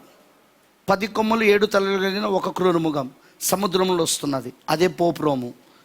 ప్రకటన 13, 11లో భూమిలో నుండి మరొక క్రూర మృగం వస్తున్నది. ఇది చూస్తే గొర్రెపిల్ల వలె ఉన్నది, కానీ ఇది గొర్రెపిల్ల కాదు. ఇది వింటున్నారా? గొర్రెపిల్ల చర్మమును ధరించుకున్న క్రూర మృగం ఇది. ఇదే అమెరికా దేశం అయి ఉన్నది. అమెరికా సంయుక్త రాష్ట్రాల దేశం. గొర్రెపిల్ల కొమ్ము వంటి 2 కొమ్ములు దానుకున్నది. 11వ వచనం చూడండి. 13, 11 ప్రకటన 13వ అధ్యాయం 11వ వచనం ప్రకటన గ్రంథం. మరియు భూమిలో నుండి మరొక క్రూర మృగం పైకి వచ్చుట చూచి తిని, గొర్రెపిల్ల కొమ్ము వంటి 2 కొమ్ములు దానుకుండెను. అదే మతము, రాజకీయము. గొర్రెపిల్ల కొమ్ము వంటి 2 కొమ్ములు దానుకుండెను. అది ఘట సర్పము వలె మాటలాడుచుండెను. అది ఆ మొదటి క్రూర మృగమున అధికారపు చేష్టలన్నీ దాని ఎదుట చేయుచున్నది. మరి చావు దెబ్బ తగిలి బాగుపడిన ఆ మొదటి మృగమునకు, బాగా వినండి, చావు దెబ్బ తగిలి బాగుపడిన ఆ మొదటి మృగమునకు, బాగుపడ్డదా అది మొత్తం ప్రపంచాన్ని అన్యరోముగా పరిపాలించింది. కానీ 325 క్రీస్తు 320 సంవత్సరాన నైస సభ దగ్గర ఏం చేసిందండి? అది రాజకీయం అనే దానిని విడిచిపెట్టి మత సంబంధంలోనికి వచ్చింది. ఇప్పుడు అదే చావు దెబ్బ తగిలి బాగుపడడం. అది ఆమేన్, హల్లెలూయా. ఆ చావు దెబ్బ తగిలి బాగుపడిన ఆ మొదటి మృగమునకు భూమియు దానిలో నివసించు వారును నమస్కారం కదా, ఆరాధన చేయనట్లు అది బలవంతం చేయించున్నది అమెరికా. అదే ఈ యొక్క భూమి దానిలో ఉన్న వాళ్ళందరూ దాన్ని ఆరాధించాలని, దానికి లోబడాలని, అది చెప్పినట్టు వినాలని అమెరికా ప్రయత్నిస్తూ ఉన్నది. పోపురోం చెప్పినట్టు వినాలని. అది ఆకాశము నుండి భూమికి మనుషుల ఏట అగ్ని దిగొచ్చినట్లుగా గొప్ప సూచన చేయించున్నది. గమనించారా? ఆకాశము నుండి అగ్ని దింపడం. అదే మీరు చూస్తే 1939 నుండి 1945లో జరిగిన ఆ యొక్క 2వ ప్రపంచ యుద్ధం ఏదైతే ఉన్నదో, 6వ బూర, 2వ అయ్యో ఏదైతే ఉందో, అక్కడ ఏం జరిగింది? అక్కడ అమెరికా దేశము మొట్టమొదటిసారి చరిత్రలోనే ఎవరికి తెలియనిది, అమెరికా దేశము మొట్టమొదటిసారిగా ఆకాశము నుండి ఆ 2 అణుబాంబులను విడిచింది. హీరోషిమా, నాగసాకి అనే జపాన్ యొక్క 2 పట్టణాల పైన అది తన అణుబాంబులను వేసింది, ఆకాశము నుండి అగ్నిని దింపింది. అది డ్యూ క్యాచ్ ఇట్? మీరు పట్టుకుంటున్నారా? ఆకాశము నుండి అగ్నిని దింపింది అది. హల్లెలూయా, ఆమేన్. ఈ ఆకాశము నుండి అగ్నిని దింపడం అన్నమాట. ఇప్పుడు మీరు గమనించండి, ఆకాశము నుండి అది భూమికి మనుషుల అగ్ని దిగొచ్చినట్టుగా గొప్ప సూచనలు చేయుచున్నది. సూచనలు ఇవన్నీ మనకు కనబడుతున్నాయి. ఆ అణుబాంబులు కానీ, హైడ్రోజన్ బాంబులు కానీ, సార్ బాంబులు కానీ ఏవైతే ఉన్నాయో, ఆ బాంబ్స్ ఏవైతే ఉన్నాయో, పవర్ఫుల్ బాంబ్స్, అవన్నీ కూడా సూచనలు. ఇప్పుడు అది చూపిస్తా ఉన్నది. ఇప్పుడు అది అమెరికా. మీకు అర్థమవుతుందా? ఇప్పుడు నేను ఇది ఎందుకు చూపిస్తున్నానంటే, ఇప్పుడు మళ్ళీ మనము తెస్సలోనికీయులకు రాసిన పత్రికకు రండి. వీడు రావడానికి ఎవడు? క్రీస్తు విరోధి. మీకు అర్థమైందా? మీరు గమనించండి, క్రీస్తు విరోధి అనేవాడు రావడానికి. ఎందుకంటే ఇక్కడ క్రీస్తు విరోధి అనేది ఆత్మ కాదు. ఎందుకంటే 5వ వచనంలో మనం చూస్తున్నాము, 6వ వచనంలో, 2వ తెస్సలోనికీయులకు రాసిన 2వ పత్రిక 2వ వచనంలో, కాగా వాడు తన సొంత కాలమందు బయలుపరచబడాలని వారిని అడ్డగించినది ఏదో అది మీరు ఎరుగుదురు. వాడు అని రాయబడి ఉంది ఇక్కడ. క్రీస్తు విరోధి వాడు. వింటున్నారా? ధర్మ విరోధ సంబంధమైన మర్మము ఇప్పటికే క్రియేట్ చేయుచున్నది, కానీ ఇదివరకు అడ్డగించుచున్నవాడు మధ్య నుండి తీసివేయబడే వరకు అడ్డగించును, అప్పుడు ఆ ధర్మ విరోధి బయలుపరచబడును. ఇప్పుడు ధర్మ విరోధి అనేవాడు వాడు పోప్. వింటున్నారా నేను చెప్పింది? Pope Rome. వింటున్నారా? ఇప్పుడు ఈ పోప్ రోము కోసమే అమెరికా ఏం చేస్తూ ఉన్నది? ఆకాశంలో అగ్ని దింపుతా ఉన్నది. హల్లెలూయా, వింటున్నారా? ఇవన్నీ మనకు కనబడుతున్నాయి. ఈ మోడ్రన్ సైన్స్, ఈ నవనాగరిక విజ్ఞాన శాస్త్రము, ఈ టెక్నాలజీ, ఈ ఇంటర్నెట్, ఈ యొక్క అణుబాంబులు, ఇవన్నీ ఏవైతే ఉన్నాయో ఇవన్నీ ఏంటిది? ఇవన్నీ కూడా అది ఆకాశంలో అగ్ని దింపడమై ఉన్నది అక్కడ. మరి ఇప్పుడు మీరు చూడండి, మరి వాని నశించుచున్నవారు, 9వ వచనం, నశించుచున్నవారు తాము రక్షించబడకై సత్య విషయమైన ప్రేమను అవలంబింపకపోయారు గనుక. ఇది రక్షించబడుతున్న వారి కోసం కాదు, నశించిపోతున్న వారి కోసం. ఇది ఈ లేఖనం ఎవరి కోసం అంటే నశించిపోతున్న వారి కోసం. మీకు అర్థమైందా? నశించుచున్న వారు తాము రక్షించబడుటకై సత్య విషయమైన ప్రేమను అవలంబింపకపోయారు కనుక వాని రాక. వాడు, గమనించారా మీరు? క్రీస్తు విరోధి వాడు. హల్లెలూయా. వాని రాక అబద్ధ విషయమైన సమస్త బలముతోనూ. ఇప్పుడు ప్రపంచమంతా కూడా కరోనా వైరస్తో బాధపడుతూ పూర్తిగా ఏం జరుగుతుందంటే, పూర్తిగా ఆర్థిక సంక్షోభంలోకి నెట్టుకుపోయింది. పూర్తిగా ప్రపంచం అంతా ఆర్థిక సంక్షోభంలో, ఆర్థిక మాంద్యంలోనికి వెళ్ళిపోయింది. వాడు తన సమస్త బలంతో ఇప్పుడు రావడానికి రెడీగా ఉన్నాడు. ఇప్పుడు వాడు ఆర్థిక వ్యవస్థను తన కంట్రోల్లో పెట్టుకొని ఉన్నాడు. ఇప్పుడు మొత్తము ఆర్థిక వ్యవస్థను బలపరచాలంటే ఇప్పుడు వాడే అవసరమై ఉన్నది ప్రపంచానికి. హల్లెలూయా. మరి మీరు గమనిస్తే సమస్త బలముతోను నానా విధమైన సూచక్రియలతో. ఏంటిది ఆ సూచక్రియలు? అదిగో చూస్తున్నారు కదా, ఆ యొక్క అణుబాంబులు కానీ, లేకపోతే ఇప్పుడున్న ఇవన్నీ కూడా దీనిని, ఈ యొక్క 2వ క్రూరముఖము, ఈ మొదటి క్రూరముఖమునకు అందరూ ఆరాధన చేయాలని, అందరూ లోబడాలని, పోప్ రోముకి లోబడాలని అమెరికా చేస్తున్న కార్యాలు ఇవి. హల్లెలూయా. సమస్తమైన నానా విధములైన సూచక్రియలతోనూ మాత్కార్యములతోనూ. గమనించారా? మాత్కార్యాలు. మేము స్పేస్కి వెళ్ళాము, అక్కడ స్పేస్ స్టేషన్ కట్టాము, అదిగో ఆకాశంలో మేము ఇది చేస్తున్నాము, ఇవన్నీ అన్నమాట. ఇవన్నీ మాత్కార్యాలు, సూచక్రియలు, ఆకాశం అగ్ని దింపడం. ఆమెనంటారా? మరి సమస్తమైన నానా విధములైన సూచక్రియలను మాత్కార్యములతోనూ దుర్నీతిని పుట్టించు సమస్త మోసముతోనూ నశించుచున్న వారిలో సాతాను కనపరచు బలమును అనుసరించియుండును. అదే ప్రవక్త అంటున్నాడు. అది ఏం చేసినది? ఆ రోమ్ ఏం చేసినది? అతడు ఈ కుయుక్తితో, ఫ్లాటరీస్ అంటే తనకు తాను డంబపు మాటలు మాట్లాడుకోవడం. చూడు, మేము ఆకాశమును అగ్నిని దింపుతున్నాం, చూడు మేము మా టెక్నాలజీ ఏంటో చూడు, మాది ప్రపంచ దేశాలని మాకు భయపడాల్సిందే, మేము ఎక్కడి నుండైనా ఎవరినైనా చంపగలం. మీకు తెలుసా, ప్రపంచం మొత్తము అమెరికాకు 800 మిలిటరీ బేసులు ఉన్నాయి. ప్రపంచ దేశాలలో అమెరికాకు 800 మిలిటరీ బేసెస్, మిలిటరీ బేస్లు అంటే తెలుసు కదా. ఫర్ ఎగ్జాంపుల్ చెప్తాను, ఇప్పుడు ఇండియా ఉంది. ఇండియాలో మనకు మిలిటరీ బేస్లు ఉంటాయి. మనకు సరిహద్దుల్లో మిలిటరీ బేస్లు ఉంటాయి. మనకు ఆ యొక్క దాని ఏమంటారంటే మన యొక్క సముద్రం దగ్గర మిలిటరీ బేస్లు ఉంటాయి. ఎందుకు? మన ఇండియాను మనం కాపాడుకోవడానికి. అమెరికాలా కాదు, అమెరికాలో కాదు ఇప్పుడు మిలిటరీ బేస్లు ఉండే గురించి మాట్లాడేది నేను.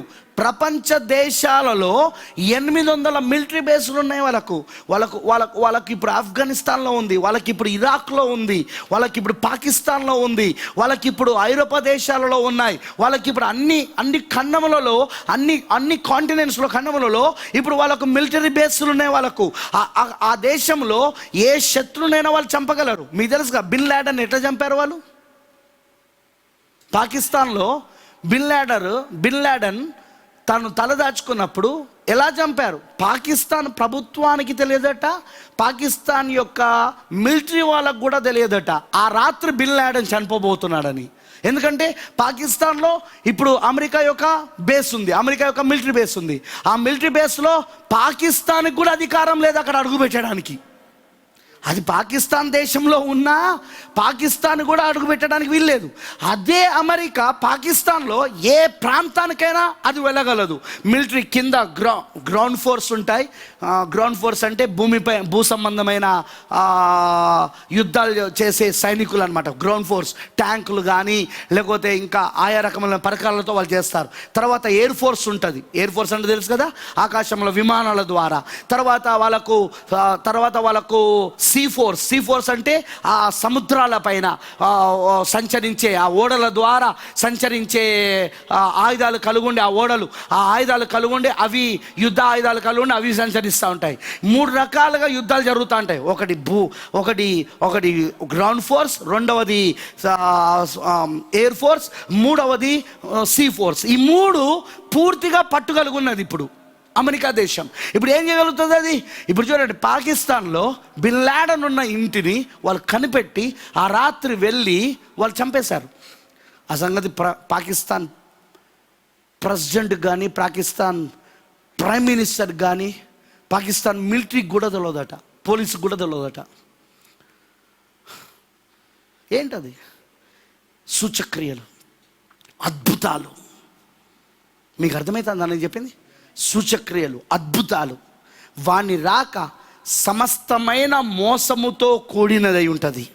సమస్తమైన మత్కార్యములు, సూచక్రియలు, నానా విధములైన సూచక్రియలు, సమస్త బలముతోనూ నానా విధమైన సూచక్రియలతోనూ మత్కార్యములతో ఉంటుంది. అది ఎవరు? వాడి రాకడ, క్రీస్తు విరోధి రాకడ. దానికోసం అమెరికా ఏం చేస్తుంది? ప్రకటన 13 రెండవ మృగం ఏం చేస్తా ఉన్నది? మొదటి మృగం మనకు అందరూ లోబడాలని భూజనులందరినీ ఒత్తిడి చేస్తా ఉన్నది, బలవంతం చేస్తా ఉన్నది. చదివినమా లేదా? దాన్ని పూజించవలనని, దాన్ని ఆరాధించవలని, నమస్కరించాలని. దాని తర్వాత అక్కడ ఏం చేస్తా ఉన్నది? ఒక ప్రతిమను తయారు చేస్తా ఉన్నది మొదటి మృగమునకు. ఆ ప్రతిమనే ప్రపంచ సంఘముల సమాఖ్య, ప్రొటెస్టెంట్ సంఘాలన్నిటినీ ఐక్యపరచడం, ప్రొటెస్టెంట్ సంఘాలన్నిటినీ ఐక్యపరచడం. హల్లెలూయా! ఏమి చేస్తున్నాడు బ్రదర్? హల్లెలూయా! మీకు అర్థమైందని చెప్పింది. లేఖనము చెప్పినట్టుగా, వాక్యము చెప్పినట్టుగా ఇప్పుడు ఇవన్నీ జరుగుతున్నాయి అమెరికాది. వాని రాక సమస్తమైన బలముతోనూ నానా విధములైన సూచక్రియలతోనూ మాత్కార్యములతోనూ దుర్నీతి పుట్టించు సమస్త మోసముతో. ఇదంతా మోసమే, ఎవ్రీథింగ్, ప్రతిదీ మోసమే. ఇదంతా సమస్తమైన మోసముతోనూ.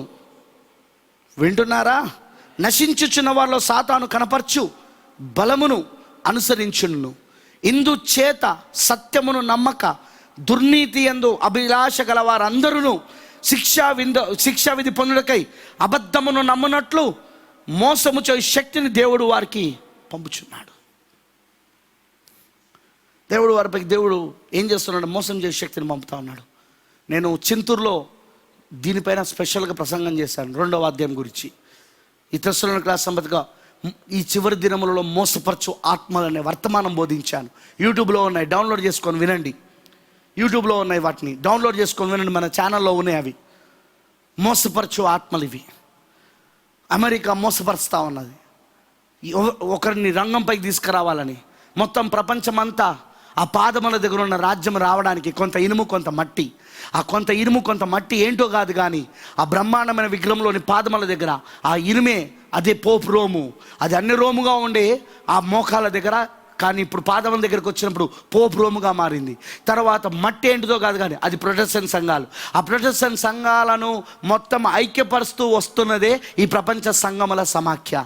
ఇప్పుడు ఆ క్యాథలిక్తో ఇవి కలిసి ఈ యొక్క ప్రొటెస్టెంట్ సంఘాలని క్యాథలిక్తో కలిసి ఈ ప్రపంచాన్ని పరిపాలించడానికి అమెరికా కీలకమైనదిగా ఉండి చేస్తా ఉన్నది. వింటున్నారా నేను చెప్పింది? అందుకే సమస్తమైన మోసముతో, మాత్కార్యములతో, మరి సమస్తమైన బలముతోనూ, నానా విధమైన సూచక్రియలతోనూ, మాత్కార్యాలతో వాడు వస్తూ ఉన్నాడు. ఇప్పుడు అది ఆ మాత్కార్యాలు ఏంటో అదిగో ఇదే మొత్తం. ఆకాశమును అగ్ని దింపడం, పైనుండి అణుబాంబులను వేయడం. ఆకాశం నుండి అగ్ని దింపడం, పైనుండి అణుబాంబులు. మీరు చదవండి ఒకసారి.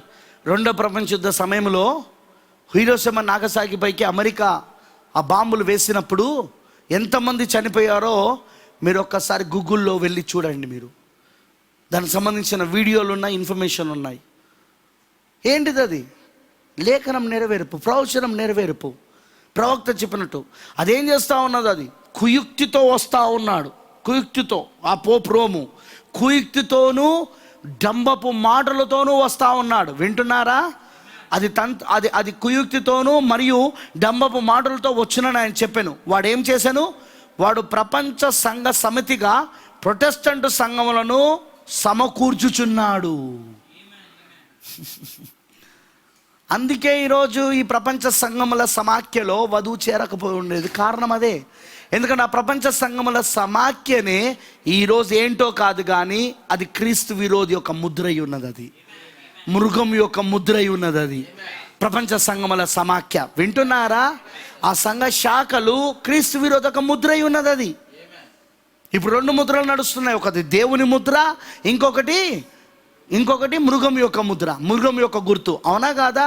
2 నడుస్తున్నాయి. దేవుని యొక్క ముద్రను వ్యతిరేకించడం లేదా దేవుని యొక్క ముద్రను త్రోసివేయడం. దేవుని యొక్క ముద్ర ఏంటిది? ఈ వాక్యం, ఈ గడియ వర్తమానం, ఈ కాల వర్తమానం. 7 ముద్రలు తెరవబడుట. ప్రకటన 10 దేవుని యొక్క ముద్ర అయి ఉన్నది. ఆమనంటారా? క్రీస్తు దిగొచ్చుట దేవుని యొక్క ముద్ర అయి ఉన్నది. అది ఆ దేవుని యొక్క ముద్రను ఎవరైతే త్రోసేస్తున్నారో, ప్రకటన 10ని ఎవరైతే త్రోసేస్తున్నారో వాళ్ళందరికీ ఇప్పుడు ఏమొస్తా ఉన్నది? ఇప్పుడు క్రీస్తు విరోధి యొక్క గుర్తు పడతా ఉన్నది వాళ్ళ పైన. మృగం యొక్క గుర్తు పడతా ఉన్నది. హల్లెలూయా. స్నేహితులారా, ఈ రాత్రి జాగ్రత్తగా గమనించండి నేను చెప్పేది. ఆ ఆత్మ ఇప్పుడు ఆ రోజున యూదులను ద్వేషించింది, ఈరోజు ఎస్తేర్ని ద్వేషిస్తుంది. హామాను పైన పనిచేసే ఆత్మ అదే. హామాన్ అమెరికా. వింటున్నారా? ఇక్కడ హామాన్ ఎవరంటే అమెరికా. ఆ అమెరికా పైన పనిచేస్తున్న ఆత్మ ఏంటిది అనుకుంటున్నారు? రోమ్ ఆత్మ. రోముకు అందరూ నమస్కరించాలి, రోముకు అందరూ లోబడాలి, రోమ్ చెప్పినట్టు వినాలి. హల్లెలూయా. ప్రపంచమంతా రోమ్ చేతిలోనికి రావాలి, రోమ్ పరిపాలించాలి. ఆ మొదటి మృగమునకు ప్రతిమ చేస్తున్నది. మొదటి మృగమునకు ప్రపంచమంతా నమస్కరించినట్టుగా బలవంతం చేస్తూ ఉన్నది. అందుకు సూచక్రియలు చేస్తూ ఉన్నది. 800 మిలిటరీ బేసులు కలిగి ఉన్నది ప్రపంచమంతా. వారు దేశంలో, వాళ్ళు వేరే దేశాలలో ఏ చోటుకైనా వెళ్ళగలరు. వాళ్ళు గ్రౌండ్ ఫోర్స్ ద్వారా వెళ్ళగలరు, ఎయిర్ ఫోర్స్ ద్వారా వెళ్ళగలరు. మరి అది సముద్ర పొడ్డున ఉండే దేశం అయితే వాళ్ళు ఆ సీ ఫోర్స్ ద్వారా కూడా వెళ్ళగలరు వాళ్ళు. మీకు అర్థమైందని నేను చెప్పింది? ఆ అధికారం వాళ్ళకు. ఎందుకంటే అద్భుతములు, ఆశ్చర్యకారాలు అంటే అదే వాళ్ళకి. ఇప్పుడు సమస్తమైన బలముతోనూ, నానా విధములైన అద్భుత కార్యములతోనూ, సూచక్రియలతో వాడు వస్తాడన్నది అదే. ఇప్పుడు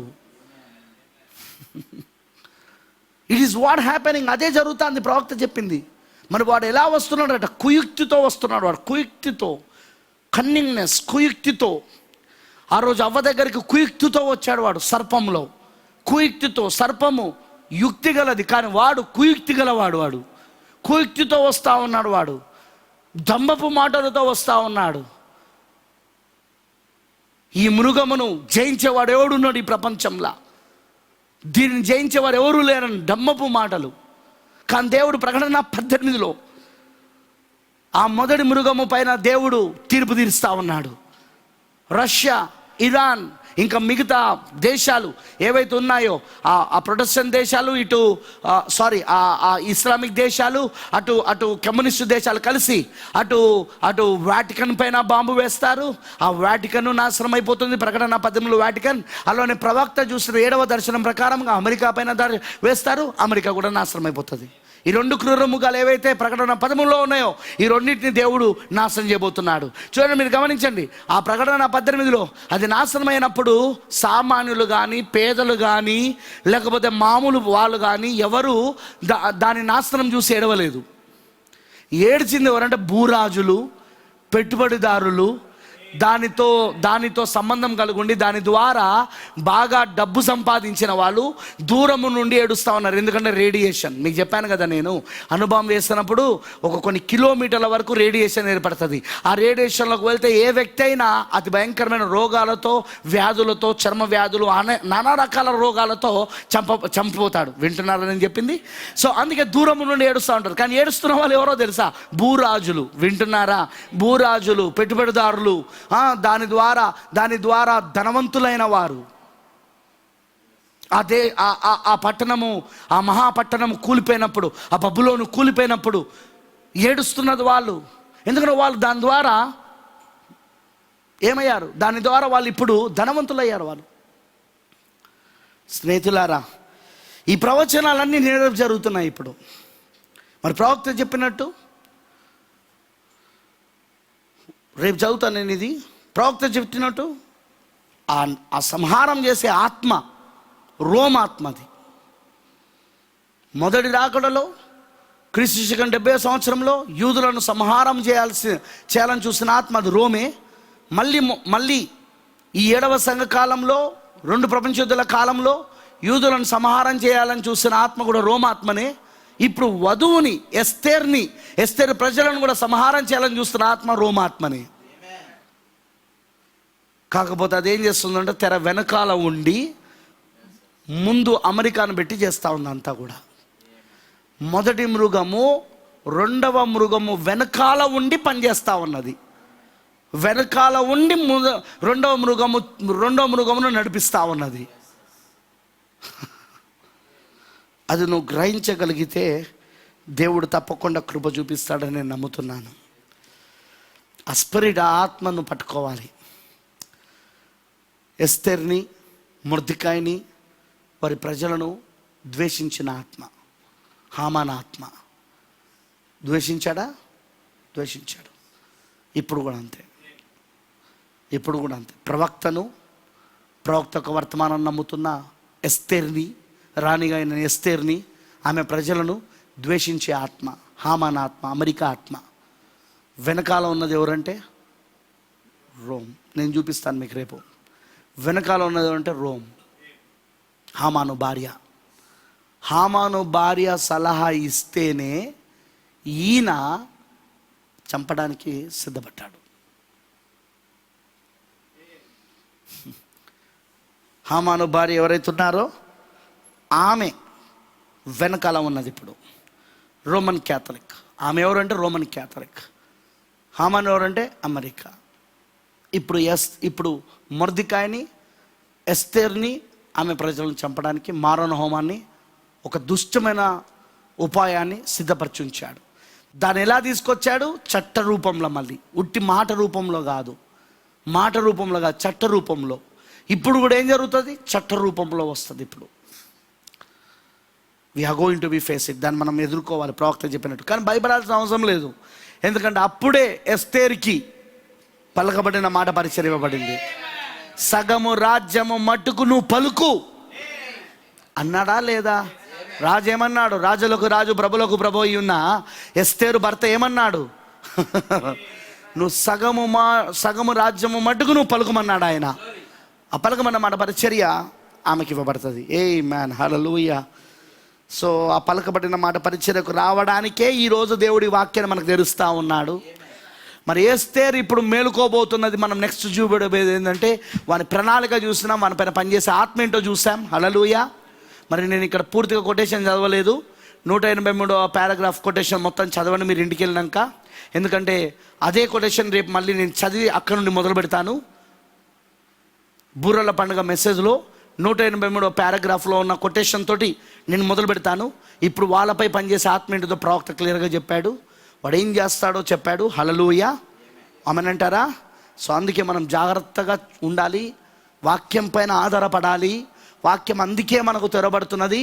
అందుకే ఎస్తేరు ఇప్పుడు మేలుకొంటా ఉన్నది. ఎస్తేరు మేలుకొనవలసి ఉన్నది. ఎస్తేరు మేలుకొనాలి, ఎస్తేరు సమర్పించుకోవాలి, ఎస్తేరు విజ్ఞాపన చేయాలి. 7వ ముద్ర కింద మనకు మేలుకొనడము, సమర్పించుకోవడము, సేవకు సమర్పించుకోవడము, మరి విజ్ఞాపన చేయడం జరుగుతూ ఉన్నది. దాని ద్వారా రాబోయే ఆ సంహరణ, రాబోయే ఆ యొక్క సంహరణ నుండి, ఆ వధ నుండి మనం తప్పించబడడానికి పలకబడిన మాట ద్వారా, మీకు అర్థమవుతుందా? ఆ పలకబడిన మాట ద్వారా తప్పించబడడానికి మనం ఇప్పుడు సిద్ధపడతా ఉన్నాం. ఈ రోజున దేవుడు మనందరి కళ్ళు తెరిచి విషయాలను చూసినట్లుగా కృప చూపునుగాక. Let us pray. ప్రార్థన చేసుకుందాం. మహోన్నతమైన దేవా, సర్వశక్తిమంతుడా, కృపామయుడైన దేవానికి స్తోత్రాలు తండ్రి. మా ప్రభువైన దేవా, మా శిరస్సుగా ఉన్న మా యేసయ్య, మా భర్త, నీకు వందనాలు. ఈ రోజున నీ యొక్క సంకల్పమును, నీ యొక్క ప్రణాళికను, శత్రు యొక్క తంత్రములను, పాత్రలను, అభిషేకాలను, ప్రవచనాలను, ప్రతిదీ కూడా ప్రభువా నీ భార్య అయిన మాకు ఎస్తేరుకి మొర్దెకాయి ద్వారా, ప్రవక్త ద్వారా మాకు తెలియజేసినందుకు వందనాలు దేవా. వీటి వలన మేము మేలుకొనగలుగుతున్నాము. వీటి వలన మేము మేలుకొని మేము మా బాధ్యతలు ఎలా నిర్వర్తించాలో దానికి సమర్పించుకుంటున్నాము. మధ్యవర్తిత్వమును చేయడానికి సిద్ధపడి ముందుకెళ్తున్నాం మేము ఇప్పుడు. ప్రభు అయిన దేవా, నీ పిల్లలకి విషయాలన్నీ అర్థమవునట్లుగా చేయి తండ్రి. ఎందుకంటే ఇది నీ వధువు కోసం, నీ పెళ్లి కుమార్తె కోసం, నీ భార్య కోసము నువ్వు ఈ ముద్రలను తెరిచి నీ మనసులోని ఆ వెనుక భాగంలో ఉన్న ఈ రహస్యాలన్నిటినీ 7వ దూత ద్వారా, మొర్దెకాయి ద్వారా నువ్వు మాకు తెలియజేస్తున్నందుకు వందనాలు దేవా. మా కాలపు మొర్దెకాయి ద్వారా thank you Jesus for your grace. నీ కృప కొరికే నీకు వందనాలు. ఈ సమయంలో ఏం జరుగుతుందో మాకు అర్థమవుతున్నది. ఈ కొత్త చట్టాలు మమ్మల్ని ఎక్కడికి తీసుకెళ్తున్నాయో మాకు అర్థమవుతున్నది. ప్రభువా, ఏం అద్భుతమైన ప్రణాళిక ప్రభువా. ఏమిచ్చి నీ రుణము తీర్చుకోగలము, ఏమని నిన్ను స్తుతించగలము, ఏమని నిన్ను ఆరాధించగలము. ఎందుకంటే ప్రభువా, నీ మనసంతా మాలో కుమ్మరించేశావు. నీ మనసులోని ఆలోచనలన్నీ మాలోనికి రవాణా చేసేసావు. ఆ రహస్యాలన్నీ మాకు తెలియజేస్తున్నావు. శత్రు పన్నాగములను, వాని తంత్రములను, వాని ఉచ్చులను మాకు ప్రభువా పూర్తిగా మాకు అర్థమవునట్లు చేస్తున్నావు. వాడు పూర్తిగా బట్టబయలైపోయాడు ఇప్పుడు. వాడు ప్రభు అయిన దేవా, మేము ఇంకా నీ కృపచేత ముందుకెళ్ళే భాగ్యము దయచేయి తండ్రి. నువ్వు సహాయం చేయి తండ్రి. నీ కృప ఇవ్వు మాకు. ఇంకా ఈ సమయంలో నీ కృప కావాలా మాకు. ఈ సమయంలో మాకు నీ ప్రత్యక్షత కావాలి. ఎందుకంటే ప్రత్యక్షతనే జయించు శక్తినిచ్చేది. ప్రత్యక్షత, బయలుపాటే జయించు శక్తినిచ్చేది. ఈ బండ పైన నా సంఘమును కడుతున్నాను. బండ అనగా ప్రత్యక్షత. ఆ ప్రత్యక్షత పైన కట్టబడిన సంఘం ఎదుట పాతాళలోక ద్వారములు కూడా నిలువనేరవన్నాడు. ఎందుకంటే ఆ పాతాళలోక ద్వారములను సైతము జయించేదే ఆ ప్రత్యక్షత పొందుకున్న సంఘం ప్రభువా. ప్రత్యక్షత జయించు శక్తినిస్తుందని నీ ప్రవక్త చెప్పి ఉన్నాడు ప్రభువా. ఖచ్చితంగా ఇప్పుడు మాకు ఈ ప్రత్యక్షతను ఎందుకు ఇస్తున్నావు, మాకు ఈ వాక్యాన్ని ఎందుకు తెరుస్తున్నావు, ఇవన్నీ ఎందుకు బయలుపరుస్తున్నావు, ఎందుకు ఈ ముసుగును తొలగిస్తున్నావు ఈ విషయాలలో? ఎందుకంటే మేము జయించే శక్తిని పొందుకొని ముందుకెళ్ళడానికి కృప చూపించు మాకు. ఈ ప్రణాళిక అర్థమవునట్లు చేయి దేవా. నువ్వు తప్పకుండా నీ మనసులో నువ్వు తప్పకుండా మా అవగాహనలను తెరువుము దేవా. ఈ విషయాలను చూచినట్లుగా మాకు అవగాహనలను దయచే తండ్రి. మాకు అండర్స్టాండింగ్, అవగాహన దయచే దేవా. తప్పకుండా కృప మాకు ఇవ్వమని, ఆ ఆలోచనలతో మమ్మల్ని నడిపించమని నీకు సమర్పించుకుంటూ యేసుక్రీస్తు నామములో ప్రార్థిస్తున్నాము. ఆమేన్.